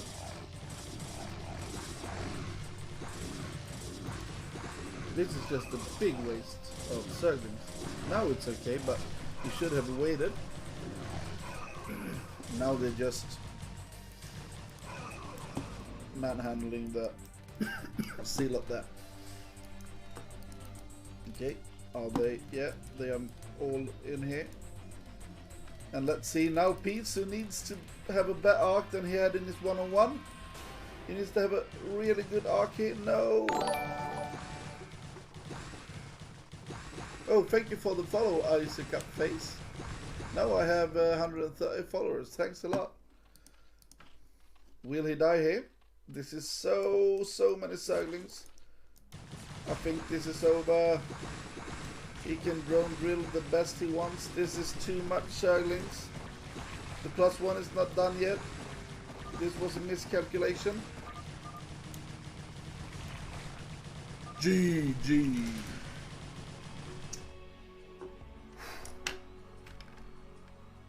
Yeah, GG. GG, ladies and gentlemen, GG. Okay, that was interesting. That was so close. I think the pressure they did there in the third game here on the 2-on-2, they didn't need to after they had the initial pressure, I think they needed to realize that they had a tech advantage, because the Zergs just made 2 hatchery mass muta, and they needed to take it easy, and instead they just big time attacked to try to hold, and that's so hard when you have that strategy, but it's easy to say, it's easy to do. So aQp played really well today, and I will show the total score here. So if you look at this, it's AP1, aQp4, but you see all the matches were 2-1s. It was really close. It was not like a landslide. So actually we have if you count this together, we have 1, 2, 4, 5, 6, 7, 9, 4. The score is 9-4. the game that was really one-sided was Crow versus Machu Picchu, and I think that was the worst games of this evening as well. It was quite sloppy play from both of them. It was like a 9 poolish thing and stuff like that. It wasn't the best. And I think the best game we had today was the BWCL versus the Juanjo. They were some interesting games. So yeah, there was a lot of people streaming in now late here, but I think that the cast went all right. What I want to say before I leave here, I will just give you 1 minute break, and then I'll come back and give you some things to look forward to. Okay, let's see here what we got.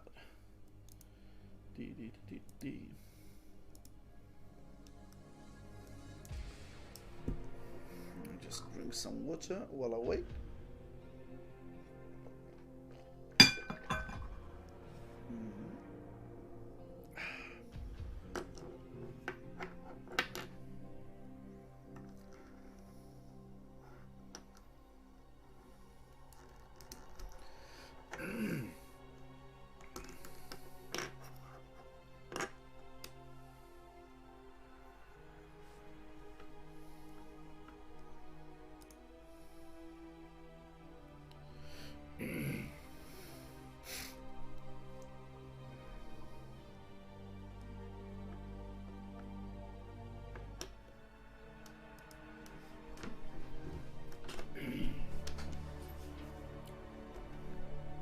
Okay, welcome back, ladies and gentlemen.